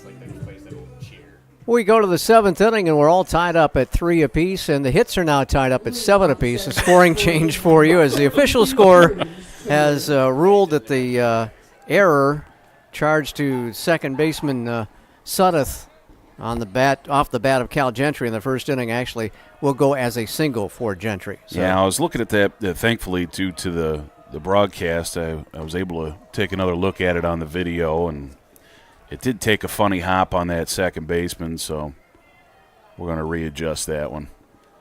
I don't do that very often. It makes me a little uncomfortable, but we'll go with a hit there. Well, like the umpires, you got to get it right. Top of the order for the Nighthawks, it's Taylor and Suddeth, and then Leroy. And it's a 1-1 count on Cruz Taylor. Taylor with an infield single in the first, strikeout swinging in the third, and another single and a run scored in the 5th inning, and he looks at another strike to push the count 1-2 as Radley Kamek toils on the hill. Bit surprised to see him still out there. He's up over 100 pitches now. I guess we're trying to get him that victory. One more inning and maybe a comeback run in the bottom half of the 7th. Got off the leg of Taylor, dribbles down towards second base, and it's a foul ball, so it's 1-2. So Kamek continues with a lot of throws off that right arm. Some out-of-town scores for you in the Peach Belt Conference. I was just going to do that. Oh, well, I'll let you do that. No, you go ahead if you got them. I'm grabbing them on the phone here. Oh, okay. I'll tabulate the ones that, by looking with live stats and all that. We'll get everything. You go ahead, call the game. Tell me what to do. What a guy. What a guy.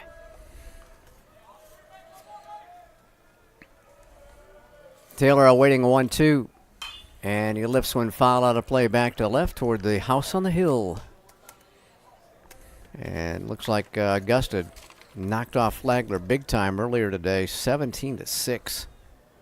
Yeah, good finish there for Augusta. That bit of a surprise. Flagler had been pretty strong, and Augusta down at the bottom of the standings, so that's a bit of an upset. That's a big win for the Jags there. 1-2 once again.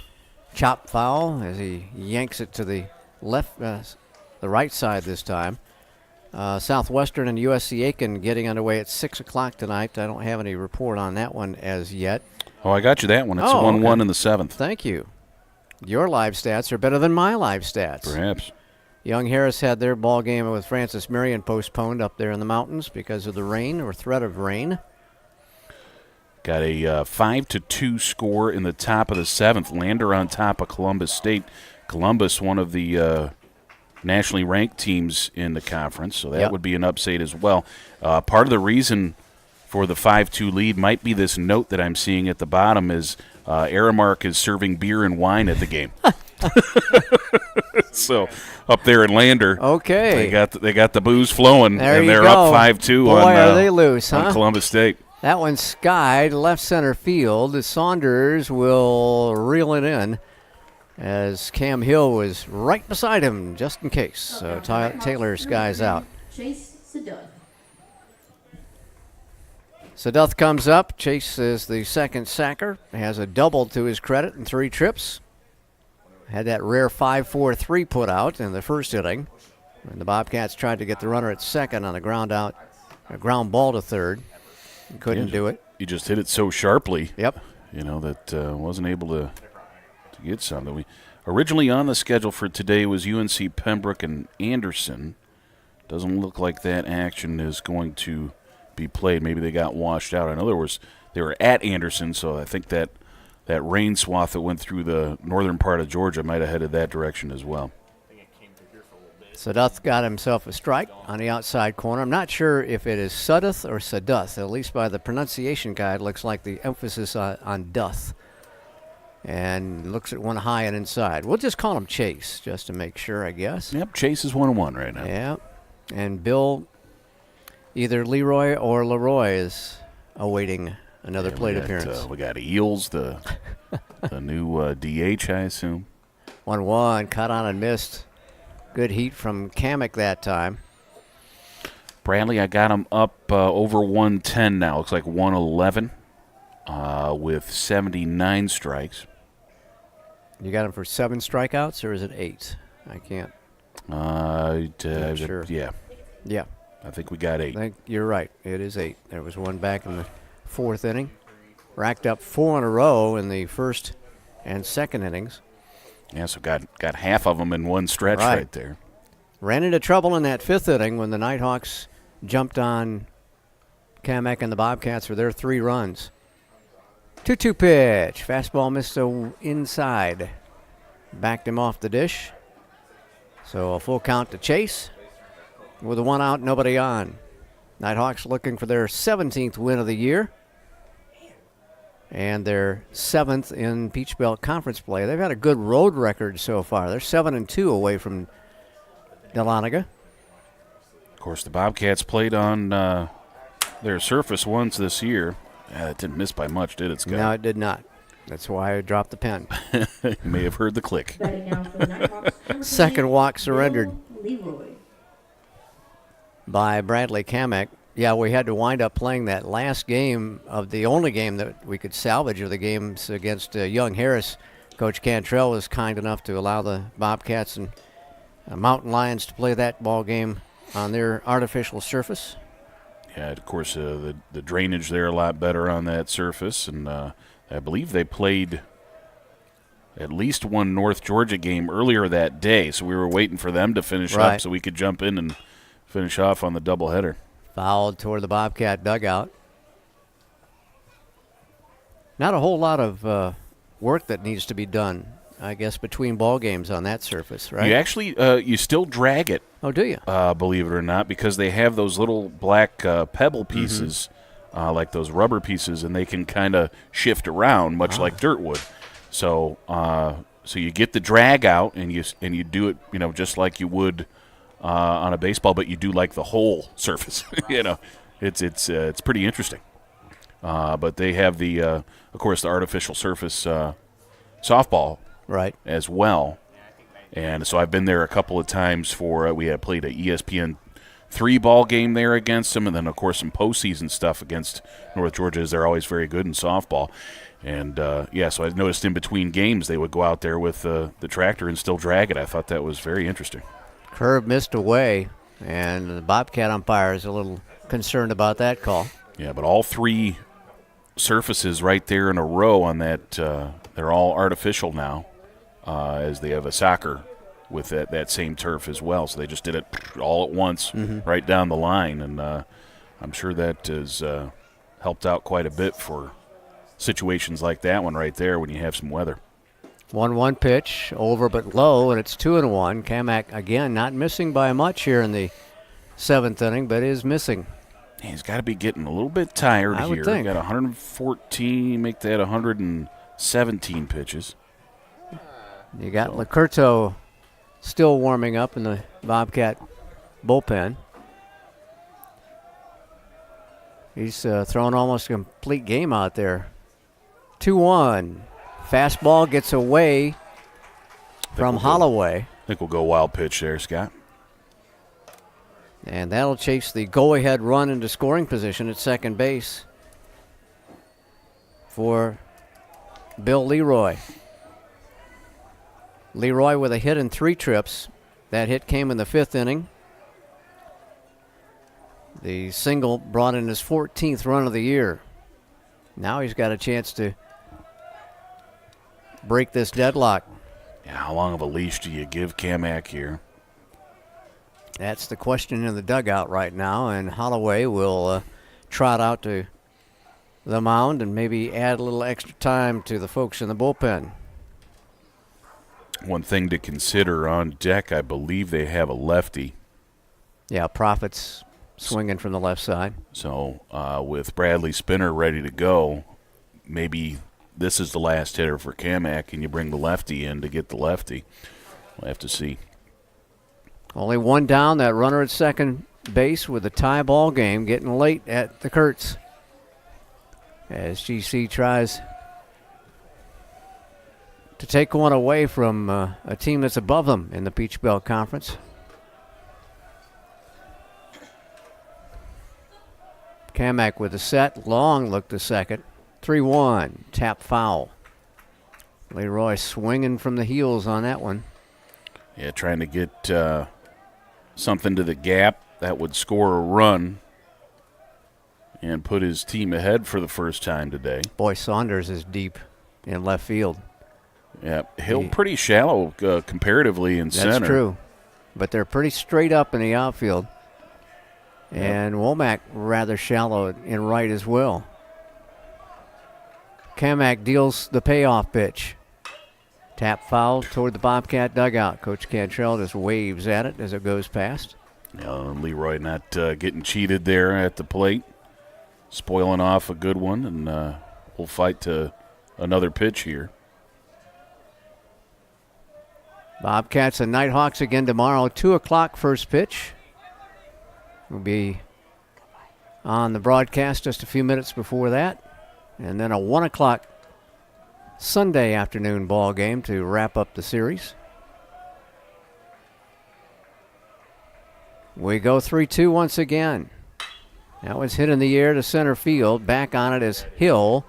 He's got enough room just shy of the track. The tag at second. Sudduth will make it to third with 2 down. A snap throw behind him.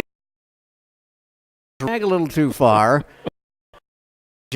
Bobcats to close play. Good alert. Come from Cook. I think it was Cook, the shortstop. Yeah, with a quick, almost caught him off. Cooking there. So Kamak with a chance to get out of the inning here with Prophet will stand in. Kane Keith going to head down to talk with Kamak here. This is, I believe, the first meeting.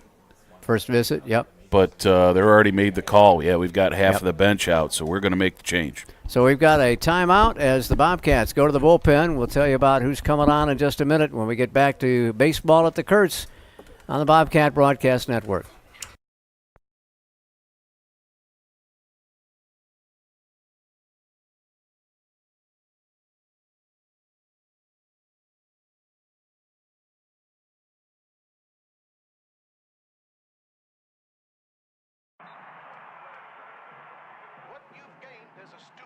Just as important to you as what you did as a player.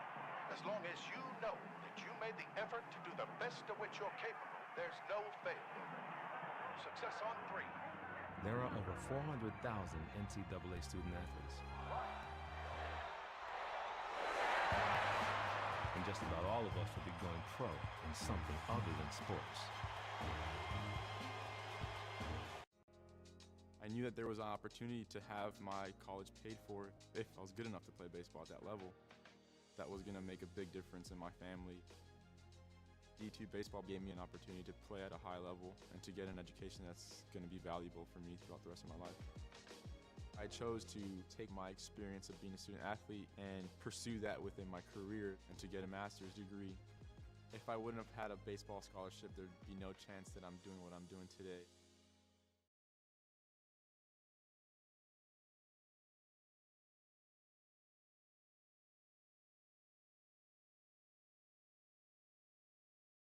.170-pounder is taking to the hill for the 10th time this season, and his 8th appearance in relief. 1-2 with a 4.82 earned run average. He's only pitched in 9 1/3 innings, given up 11 hits, 9 runs, 5 of them earned. He has struck out 10, walked 2, and opponents are hitting .256 against Brad. Kamak leaves with the game tied. He's responsible for that runner at third base, remember. Sudduth walked, went to second on a wild pitch, went to third on a fly ball off the bat of Bill Leroy. I'm going to start saying them both ways. And now Prophet will be facing the lefty. So left-on-left matchup here in the 7th inning in a tie ball game.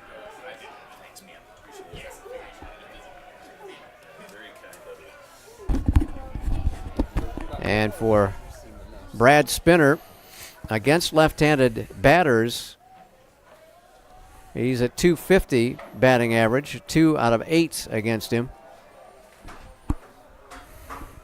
Bobcats have Garrett Green in on the grass at third, and there's a slow hook, just missed outside, maybe a little high, 1-0. Spinner threw in the Peach Belt playoff game. Of course, last year missed almost the entire season with an injury and came back with like a week before the playoffs started. Only threw to one hitter, though, walked him. Fouled out of play to the left side. A little late swing there by Prophet. I think just about every. Didn't you throw in that ball game too? 11 innings? We didn't put that many out there, thanks to Logan Howard going 4 1/3 in relief.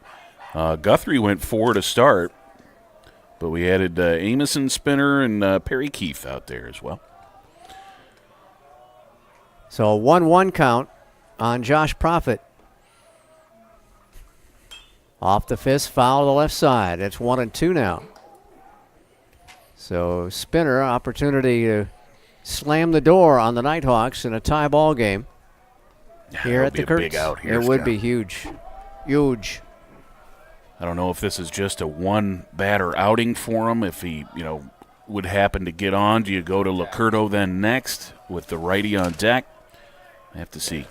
But hopefully we won't need to worry about it, and Spinner can get the out. Got him. Big pitch and a big at-bat. And the Bobcats come up big with that runner at third base, and we'll leave him right there. We'll go to the bottom of the 7th. It's stretch time at Kurtz Field. We're tied at 3. Hawks on the Bobcat Broadcast Network.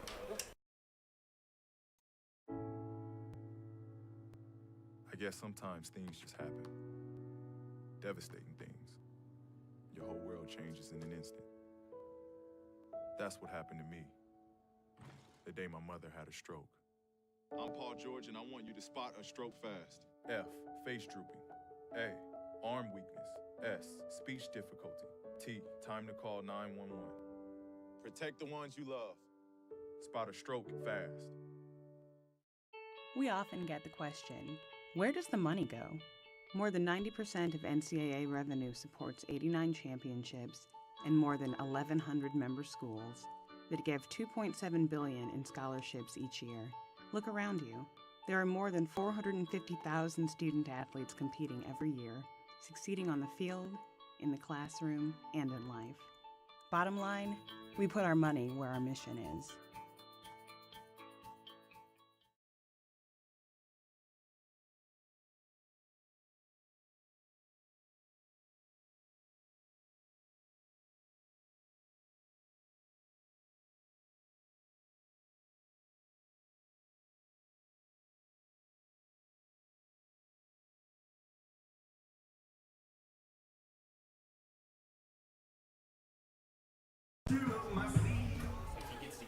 Bottom of the 7th, tied at 3. GC and UNG. Cam Hill to start it off for Georgia College, and back to the top for Holloway and Womack.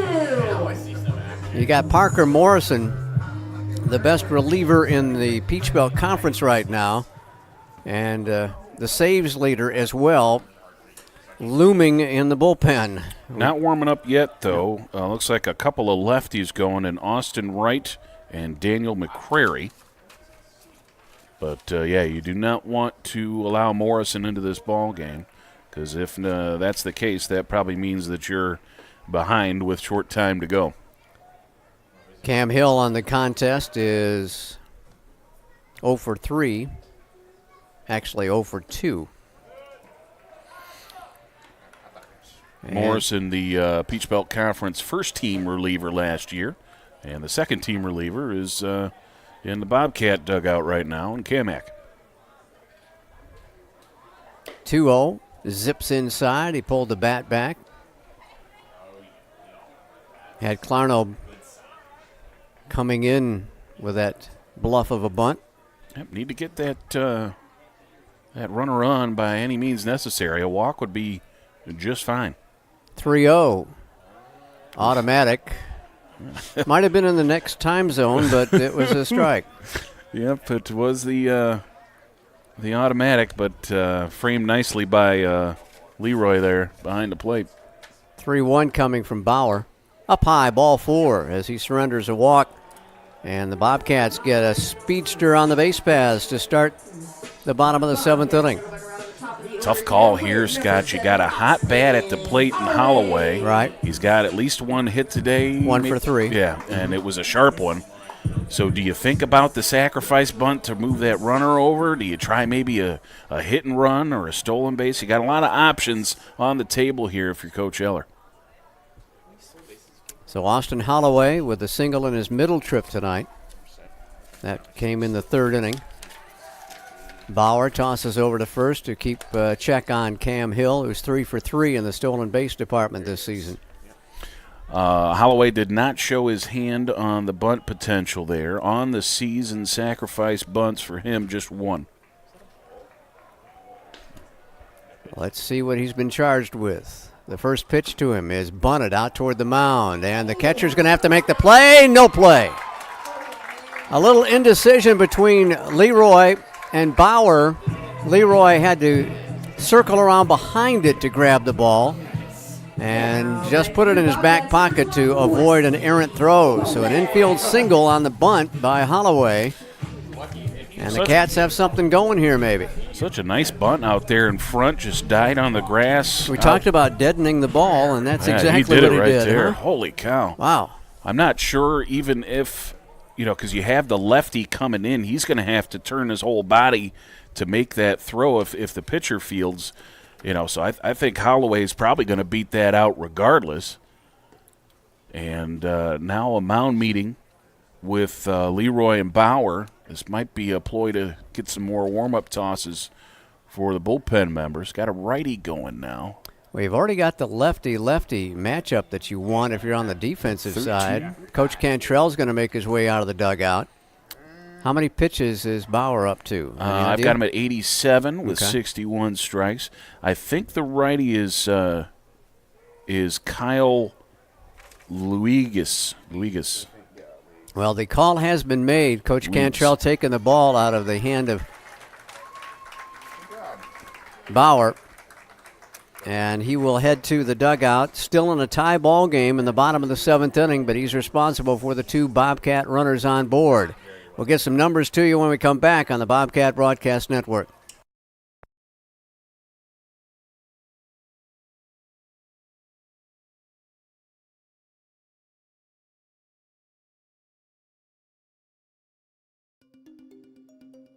Technologies, careers, society. It is impossible to predict the future. The jobs of tomorrow may not even exist today. At Georgia College, you will learn to be a critical thinker, to develop new ideas and out-of-the-box solutions, because those are the kind of lifelong skills you'll need in a rapidly changing world. The way we see it, it's not really about what you know. It's about how you think. Georgia College, your public liberal arts university.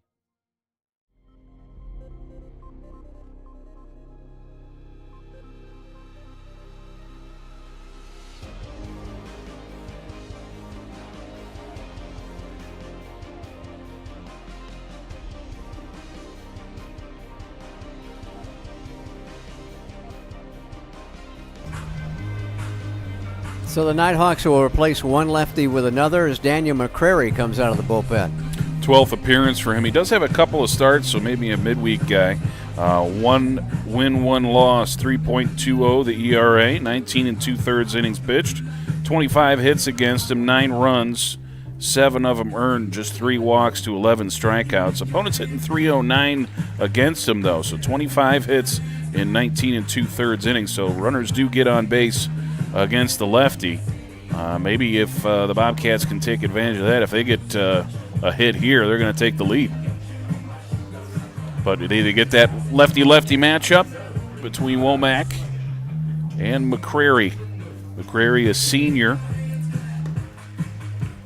from Gainesville, Georgia, right there, Lumpkin County, right in town there. So a hometown product, 6'1", 195 lefty. He's actually a redshirt senior, so he's in his 5th year on the roster. And he takes on another 5th-year senior in Wesley Womack. Wow, some experience on both ends of this one here. Yeah, all the gray hairs. There you go. Arthritis Why are in you the looking knees at and me whatnot. when you say that? Oh, hey. Hey. So you got Hill at second base with good speed. You got Holloway at first base with good speed. An extra base knock may be able to put both of them around, but let's not count that too early. It's McCrary. Same thing that Bowery pitching from the third base side of that rubber. Do you get a bunt down here, Scott, with Womack? I don't know. I don't know what Coach Eller's going to challenge him with. Sure would be nice to have 2 runners in scoring position, get wipe off a double play potential, all those things. 2 on, nobody out. He is squaring. He's bunting, and it's popped up, and it's grabbed by the third baseman. Womack just did not get it down, and he gives himself up on the first pitch. He does not have a sacrifice hit on the season. He still doesn't have a sacrifice hit on the season. Bobcats number 6, Cal. That's a tough call there. Obviously, a tough call between what do you do with that play, but if you can get that bunt down and move those 2 runners over, that changes the scope of this ball game. Cal Gentry awaits, but he's not going to see McCrary. We're going to get another lefty come in. Wow, they got a ton of southpaws in the old pen this year. That's how strange that is. That's because you already have the lefty in. He gets that sacrifice bunt pop up, and now he heads to the showers. That's it. 1 pitch, and that'll do it for McCrary as he retires the lone man he faces, and we'll tell you about the newcomer in a minute on the Bobcat. Haven't we done this again? Yeah. Sometimes, yeah. Yeah, We've done this before. Back in a minute, Bobcat Broadcast Network.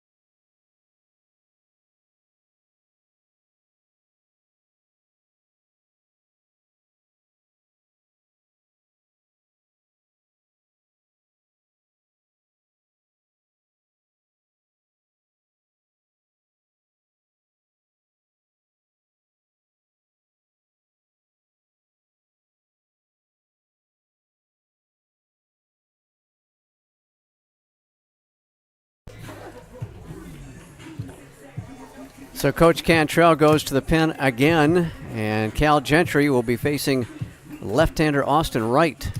Wright's a pretty good one so far here in his freshman campaign, making his 7th appearance, a 1-0 record and a 1 even ERA. He's only thrown 9 total innings over those 6 appearances, 4 hits, 1 run, 4 walks, and 5 strikeouts, so the ratio not real good there. Might want to show some patience against the lefty. We'll see.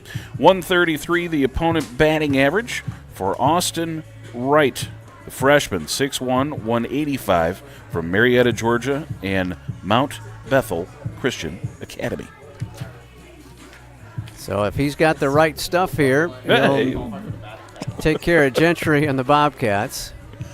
Okay. Hopefully we have the right stuff. hopefully will turn the tables on him. Yes. Gentry tonight. Base hit in the first inning, fly to left, struck out in the fifth. So 1 for 3 right now for the guy who came in as the second leading hitter in the Peach Belt Conference into this contest. Cal's got runners at first and second and 1 down. So third pitcher of the inning, all lefties. All lefties. Wow. That's fun.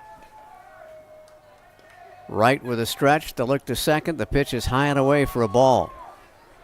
My goodness, Mapes is in the back pocket of Hill there. Just edging in on the runner at second base. Deep on that right side with a left-handed hitter. And Clarno is on the edge of the grass at third. The 1-0 from right. Up high again, 2-0. And the Bobcats will take anything they can get here in the bottom of the 7th inning in a tie ball game against the number 4 team in the country. Wright with the glove up against the nose.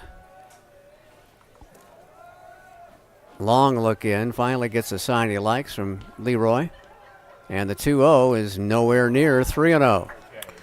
Well, I got to think, Gentry probably going to rest the bat on the shoulder here, make Wright come across with a pitch. You sure would like to have a 4-pitch walk and load the bases up for your cleanup hitter in Green. We'll see what happens here. Cal with that open stance on that left side, 3-0 offering on the way. Nowhere near a 4-pitch walk as Wright comes in and loads the bases. Now, for your Bobcats, number 1, Garrett Green. And Cantrell out of the dugout again. They're going to make another pitching change with a right-hander Garrett Green due up.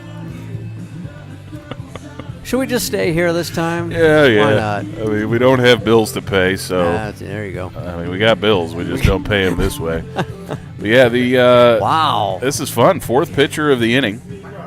And the first right-hander, though, is Green's going to get a new opponent. But bases loaded up. And all this drama, you get 1-pitch relief outing.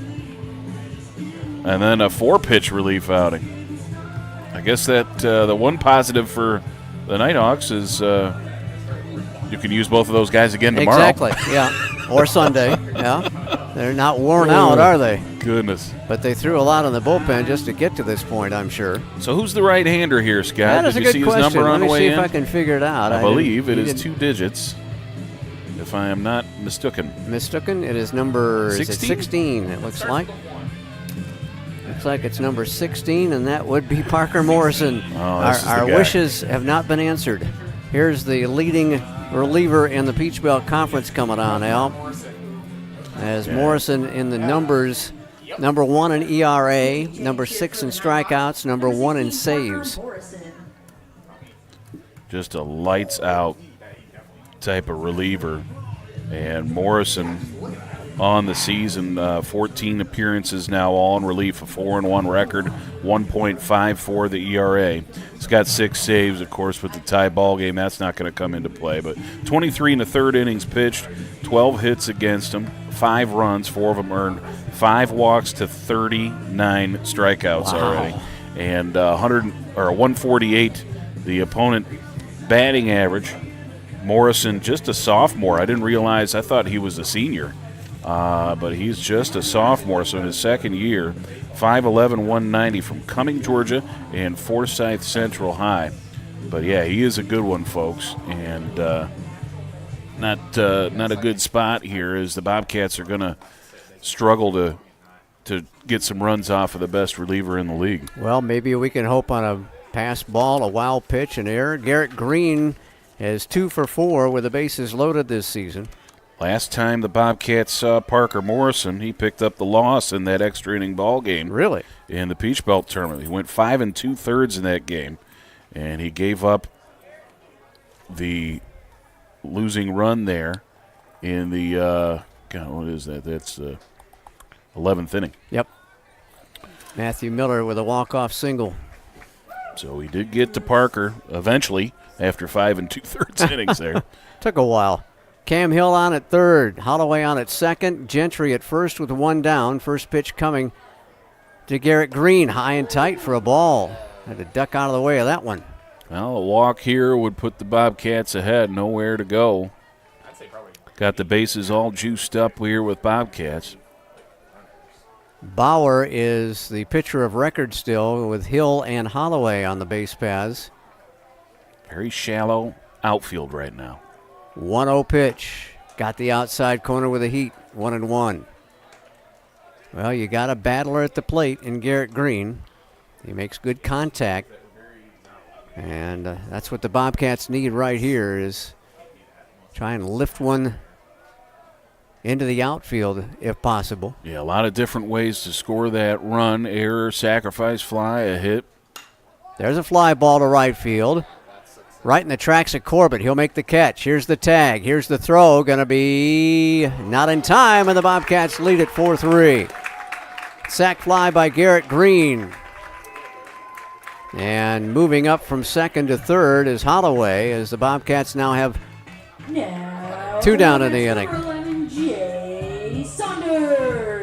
Well, Green, the senior, the experienced guy, knew just what he needed to do against a tough pitcher. Get underneath the ball, send it to the outfield.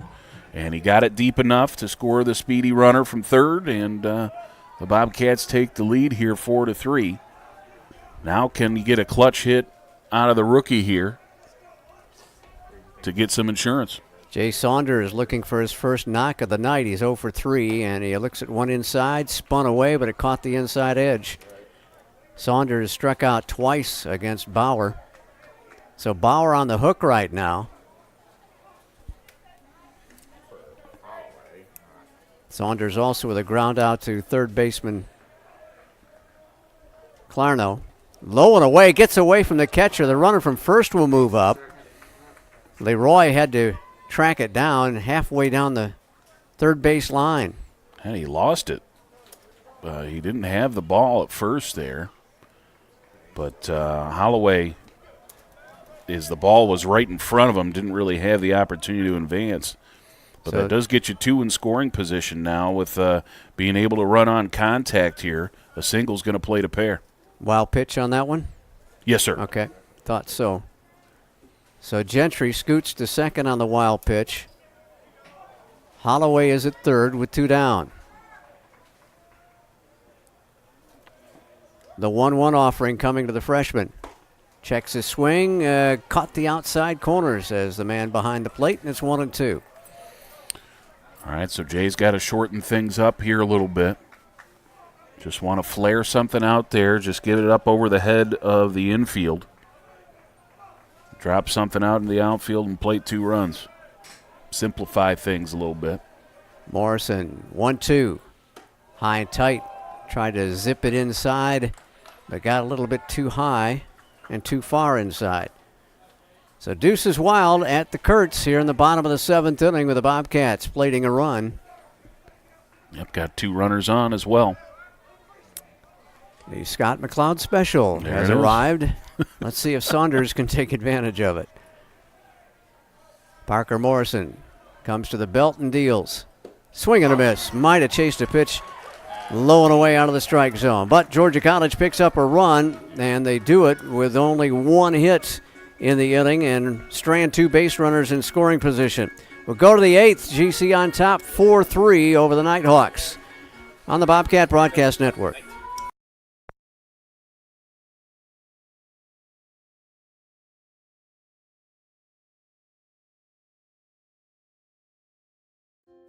In NCAA Division II, student athletes leave a lasting impression on their communities.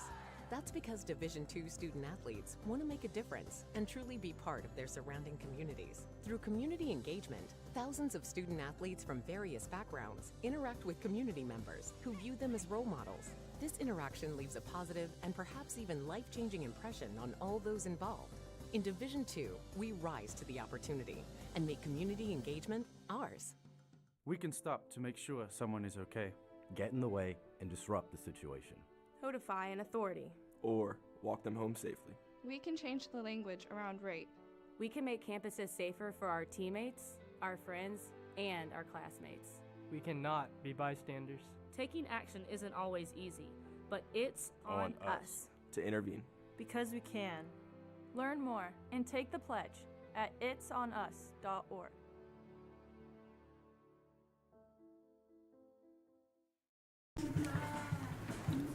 So the Bobcats head to the bullpen for the top of the 8th inning as GC brings in Colin Licurto.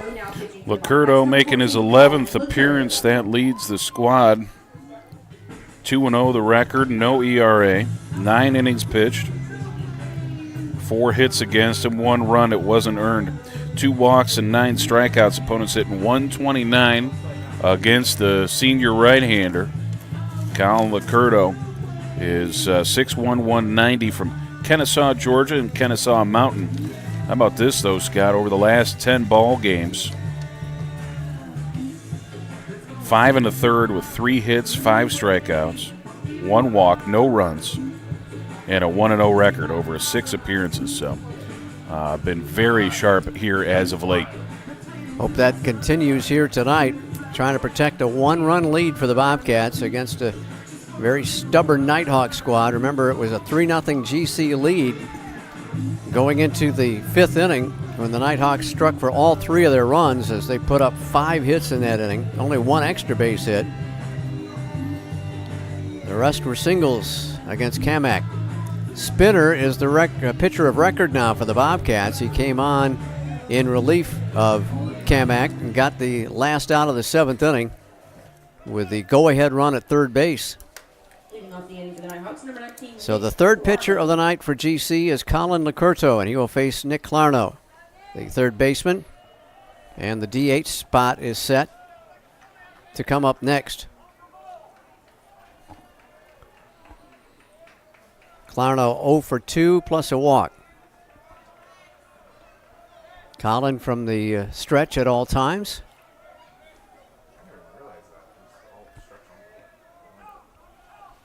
Yeah, I think over his career, Licurto has not started a single ball game. As time called, and going out to the mound where the home plate umpire and Holloway. That was weird. I'm not sure why they both went out there. And now Coach Cantrell wants a confab with the home plate umpire. Yeah, he gave a safe motion. Yeah. To Cantrell. I'm not sure. Is he checking equipment, possibly? I don't see any sort of gear on Colin, like a sleeve or a wristband or anything that would be potentially in order. Maybe Williams forgot to, the home plate umpire forgot to report the relief pitcher to Tom here. It looks like they might have lineup cards out. I'm not sure. Either that or Cantrell's got his rule book out. Yeah, not sure what the call is here. Yeah, it looks like it might have just been. Nope, now they're calling Coach Eller out of the Bobcat dugout, trying to iron whatever this is out. Cantrell has walked away from the conversation, and I'm not sure what the deal's going to be here. Got a lefty warming up for Georgia College. That's Bryce Bowen, the big fella from Clemson. So now Eller has done it's kind of that same motion, that sort of safe or stretching out type of look to it. I don't know what the heck that was. Well, all it does is get Licurto cooled down after getting loosened up and ready to go, and he's standing around for about 3-4 minutes. I'm trying to look around. There hasn't been any defensive replacements at all. Well, I guess we're ready to go in the 8th. What a goofy ball game. We had a couple situations like this now where I just honestly don't know what's going on. First pitch in there for a strike at the knees to Clarno. I mean, typically you'll figure it out. Like, it might look strange at first, and then you'll be like, oh, okay, that's what happened. But we've had 2 spots now where I just honestly, I don't know. I don't know what that conversation was about, and I can't figure it out. And there, is there any change that we need to make or anything like that? It's strange. Breaking pitch on the outside corner at the knees, and it's quickly 0-2 on the third sacker for the Nighthawks. So Licurto has come on and thrown a couple of strikes. GC got the early lead with a run in the second. 2 runs in the second, on the homer by Hudgens, and then a single run in the fourth. That was flared foul up above the on-deck circle, thank goodness. Looks like we will have another. 30 was the pinch hitter. Right, and I think we're going to get a left-handed swinger here. Well, Eels was a left-hander. He was a lefty? Yeah. Okay. He's listed as a left-handed hitter. Yeah, so that might be Eels just staying in the DH slot. Licurto with a stretch, and the 0-2 again. Outside for a ball, 1-2.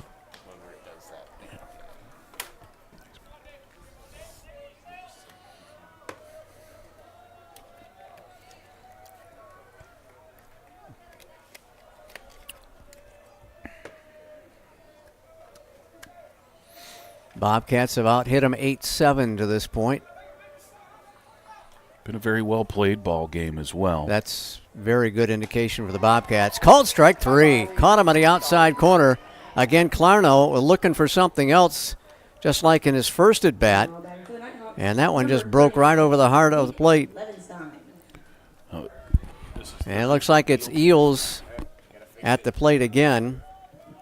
His second appearance. Grady Eels with a walk in the 6th inning, but was stranded at first base. A couple of strikeouts, big punch-outs there by Kamak,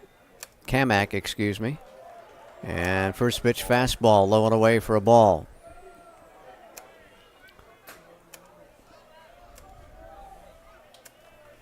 So Coach Cantrell has used a lot of the bullpen already.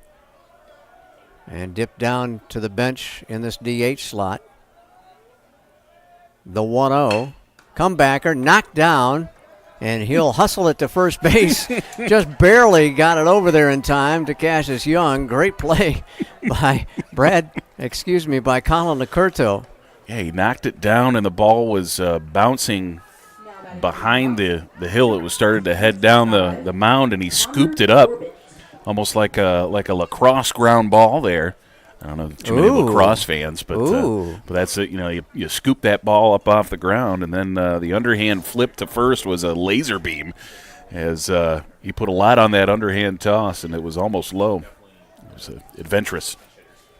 So 2 down quickly in the 8th inning for North Georgia, and Connor Corbett stands in. Always a threat to go yard on you. 0 for 3, a pair of strikeouts and a fly to left. That fly ball, a bit of an adventure for Saunders, as he was just shy of the warning track. Licurto with that high set. The submarine pitch missed away for a ball. Corbett almost with a tardy hack at it, but held off at the last second. 8th inning at the Kurtz. First of 3 between these conference foes. Yeah, should be set for a pretty good weekend of baseball action if these games stay like this. Fastball low, 2-0. I was, with all the weather forecasts I kept hearing, I was anticipating a doubleheader tomorrow. Because I thought there was no way we were going to get tonight in, but we never got any of that rain they said we were going to get. Yeah, I think it sprinkled a little bit this afternoon, but the majority of it stayed north and caused some trouble up in the mountains and then into South Carolina. We're grateful that it stayed away from us. 2-0 pitch, up high and away, and it's 3-0. As Corbett trying to extend the inning here in the 8th with 2 out and nobody on. Doubt that he'll have the green light, but a slugger like he is, it's very possible. Young man out of Stratford Academy in Macon. Here's the 3-0 to him, and it's on the outside corner at the letters somehow. And it's strike one, so Corbett has to return to the dish. Yeah, he had started down that first baseline. Kept the club in the hand. He wasn't ready to throw that away. That would have been... He was in mid-flip. He was about to get there, wasn't he? That would have been double disaster for the man behind the plate. 3-1 from Lacorto. Down low, ball 4. So the inning stays alive with a 2-out walk. And you know what they say about 2-out walks. Number 15, Jake There's Jake Arnold now, the first baseman. Arnold with a hit and 3 trips. That came his middle appearance in the 5th inning. He plated and scored, rather, one of the runs, the first run of the day for the Nighthawks. He looks at Coach Cantrell, see what kind of play is on. 2 outs here. I can't think there's too much happening. I wouldn't think so. But Curto so sharp in those first 2 batters, fell behind. Corbett really just never got the chance to get back into that at-bat. Corbett is 2 for 2 on the base paths so far this season. Gets a minimal lead at first. Lacorto stretches and pitches away, 1-0. So after getting Clarno on strikes, looking, and then the comebacker, Collins' control eluding him just a tad here. 4 of his last 5 pitches have missed the strike zone. Yep, got to settle back in here, Scott, and get this batter. There's a strike. Squares things up at 1-1.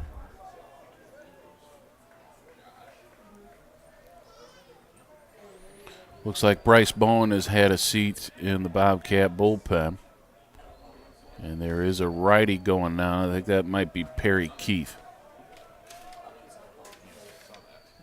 Swing and a miss. Challenged him on the inner third of the plate. And that drops Arnold in a hole, 1-2. So Lacorto has the advantage. And will try to end the inning right here. Just low. They'll appeal to the base umpire, and he did hold off on the swing. Yep, came low and inside on him. Looked like it might have had a little bit of movement back toward the hitter, so maybe a two-seam type fastball, but just trickled low and inside. Now Deuces Wild here at the Kurtz. Holloway with a sign, Lacorto with a set, and the 2-2 on the way to Jake Arnold. Inside, ball 3. Yeah, tried that same location, but missed a little bit further low and inside. And now, with the full count, Young will play behind the runner Corbett at first. He'll be able to get in motion as things will take a turn here. The payoff pitch. Strike 3 called. Got him in the outside corner. It looked low and away, and that's what Arnold thought. But he strikes out for the second time tonight, and the Bobcats will maintain the at 4-3, and we'll be right back after on the Bobcat Broadcast Network.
Well, yet another pitcher for the Nighthawks in a one-run ball game. Kyle Luigs comes on as he will take over for Parker Morrison.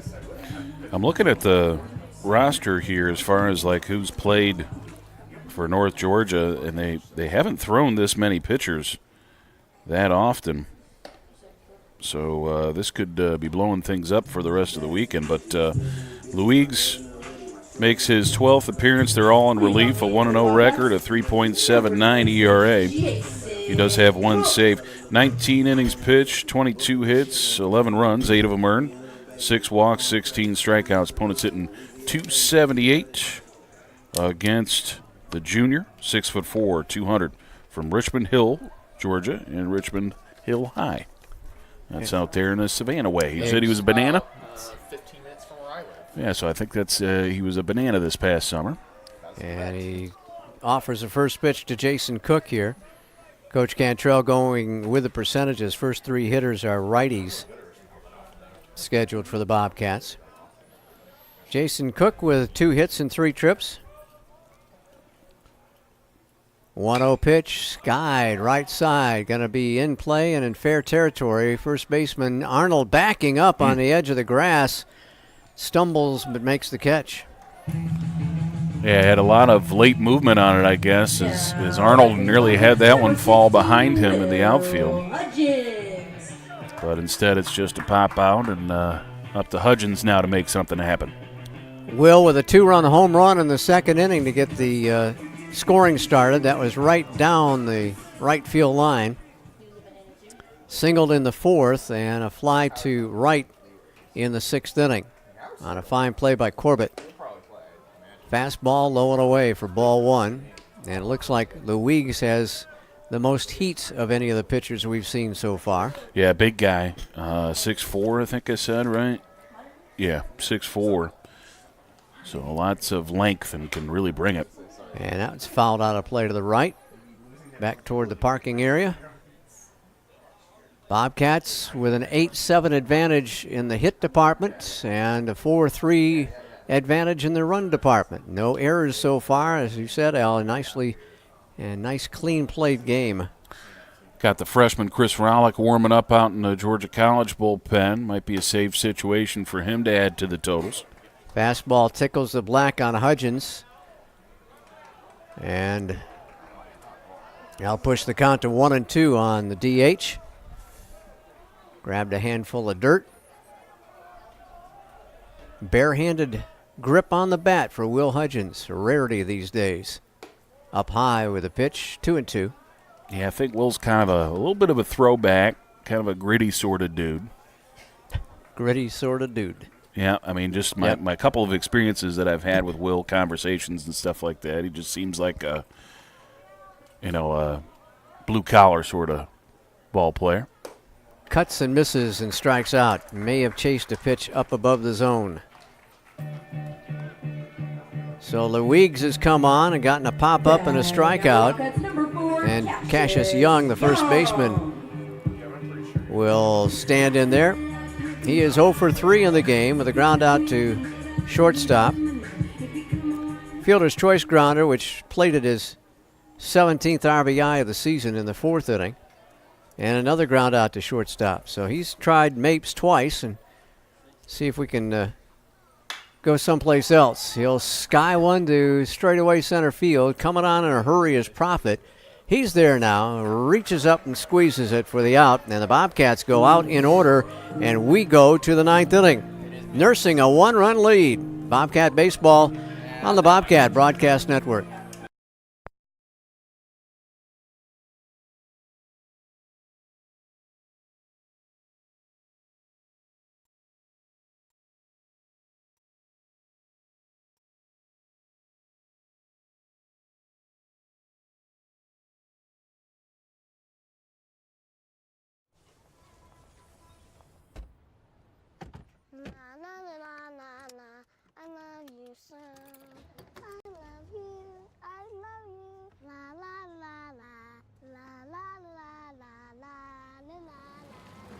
We're here. It's a short drive from your neighborhood to your naturehood. To find a neighborhood park or green space near you, visit discovertheforest.org.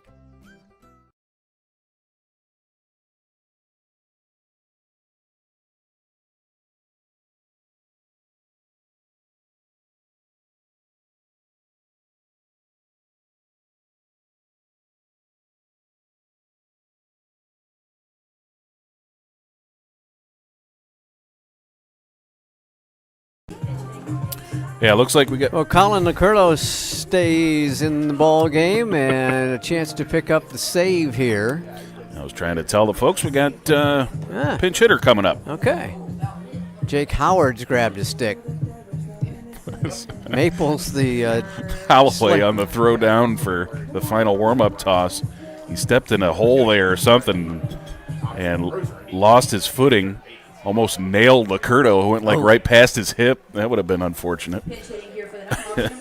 All right, so Jake Howard making his sixth game played. He's got a .250 average, 2 hits and 8 at-bats, 4 runs scored. He does have a home run and 4 RBIs. 24 home runs on the year already for North Georgia. Maples went 0 for 3 in his time at the plate here at the Kurtz in Game 1 of this series. Top of the 9th inning, and Jake Howard, right-handed slugger, will stand in. Redshirt sophomore from LaGrange and LaGrange High School. Looks at a strike, 0-1. Licurdo came on in the 8th inning. Got the first 2 batters with ease, walked the next man, Corbett, and then struck Jake Arnold out looking. The tough 3-2 pitch to get Arnold. You bet. The 0-1. Got it on the outside corner at the knees again, and it's 0-2. Coming off the bench cold. One of the toughest things to do is to pinch hit in any kind of baseball game. And now Howard trying to rally. Bobcat corner infielders playing tight to the lines here. Oh, changeup, and he offered at it and came up empty. Howard strikes out swinging.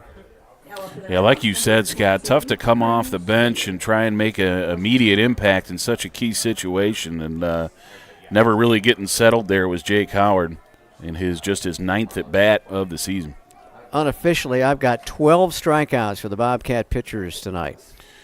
Pitching coordinator Kane Keith calls time. He's going to head out there. Looks like the guys are working out of the bullpen or out of the dugout, too, so this might be it for Colin Licurdo.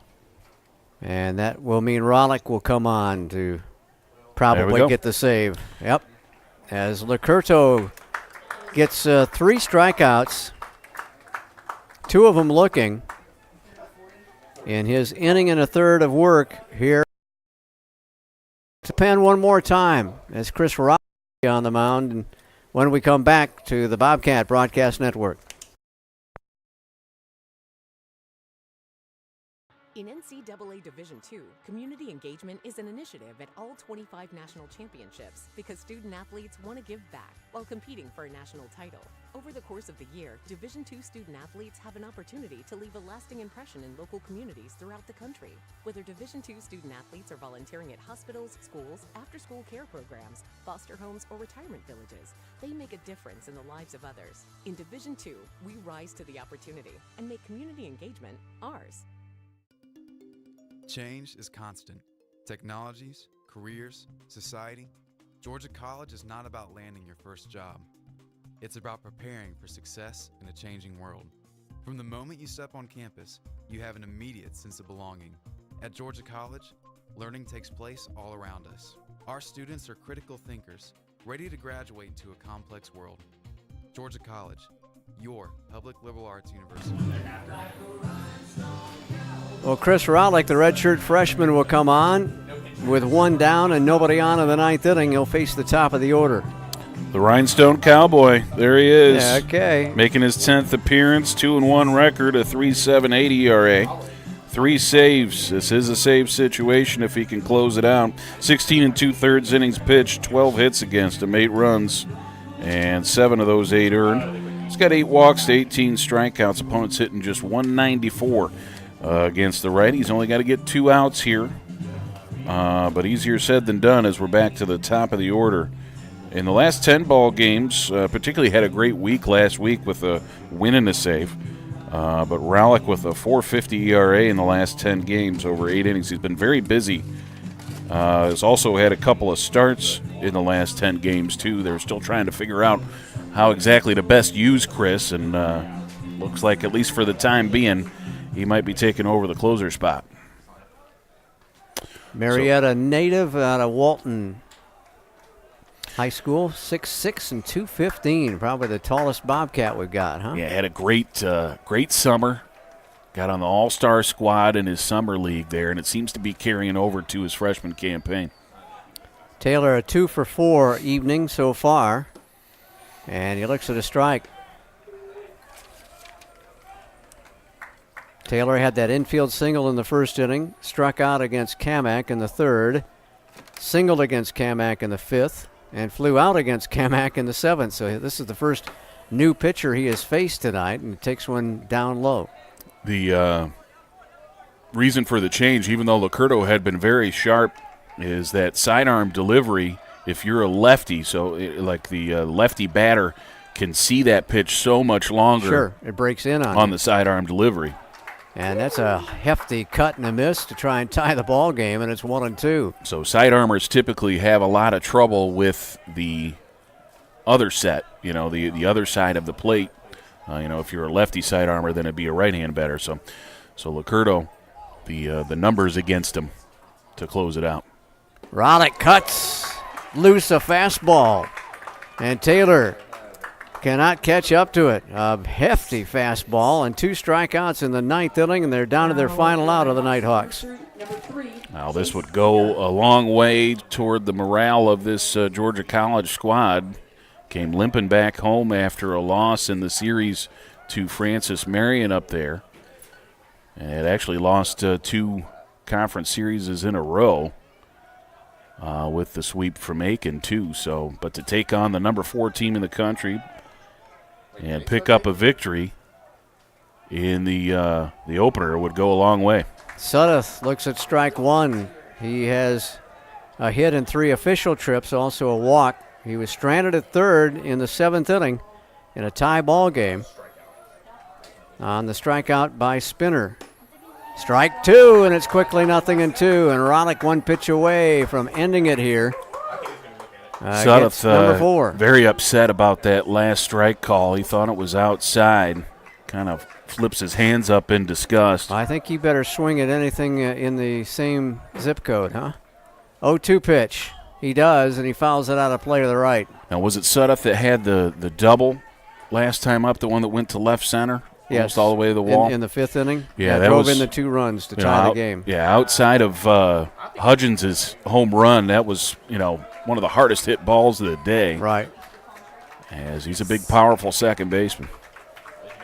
Chris Roddick with an 0-2 pitch to Chase Sudduth. And here it is. Lifted in the air, gonna stay in the yard. Fly ball, center fielder Cam Hills got it. The Bobcats win.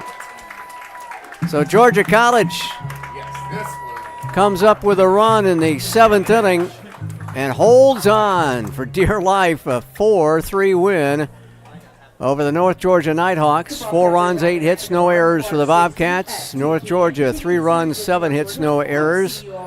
Bobcats improved to 12-9 and 6-5 in the Peach Belt Conference, and the Nighthawks are 16-7 and 6-4 in conference action. The winner is Mr. Spinner. How about that? He comes in and faces 1 batter and gets the victory. Yep, that'll even out his record at 2-2. Loss will go to the starter for North Georgia.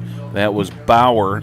He falls to 3-2. Save for Rowlick gives him 4 on the season. What are we thinking for a Zaxby's player of the game? Let's go to the old man there, Will Hudgens, the senior. He went 2 for 4 with the 2-run home run to right field, finished with 2 RBI and a run scored. Big ball game from the Bobcat DH. So that is your Zaxby's player of the game, Will Hudgens, the senior from Dunwoody. So a very big Bobcats as they come away with the victory here. A 4-3 win. Georgia College jumping out to a 2-0 lead in the 2nd inning on that home run by Hudgens, adding another run in the 4th on a fielder's choice ground out by Cash Young. The Nighthawks came off the deck with their 3 runs in the 5th inning as they had 5 hits in that frame, 4 singles and a double. And then it was a scoreless duel until the bottom of the 7th inning when the Bobcats would get it going with a leadoff walk to Cam Hill. A bunt single by Austin Holloway as he was just trying to move the runner up, and he was safe at first base as the catcher Leroy could not make a throw on it. Womack with a line drive to the third baseman. And then Cal Gentry with a walk to load things up. This is during all these pitching changes. And a sacrifice fly off the bat of Garrett Green brought Cam Hill in from third base. And the Bobcats come away with the victory. We'll be back with you again just before 2 o'clock tomorrow afternoon when these two teams will hook it up one more time here at John Kurtz in the middle game of their 3-game series. And for Al, for Josh, for everybody on the YouTube broadcast, I'm Scott McLeod. Thank you for joining us. Talk to you again tomorrow for Bobcat Baseball on the Bobcat Broadcast Network.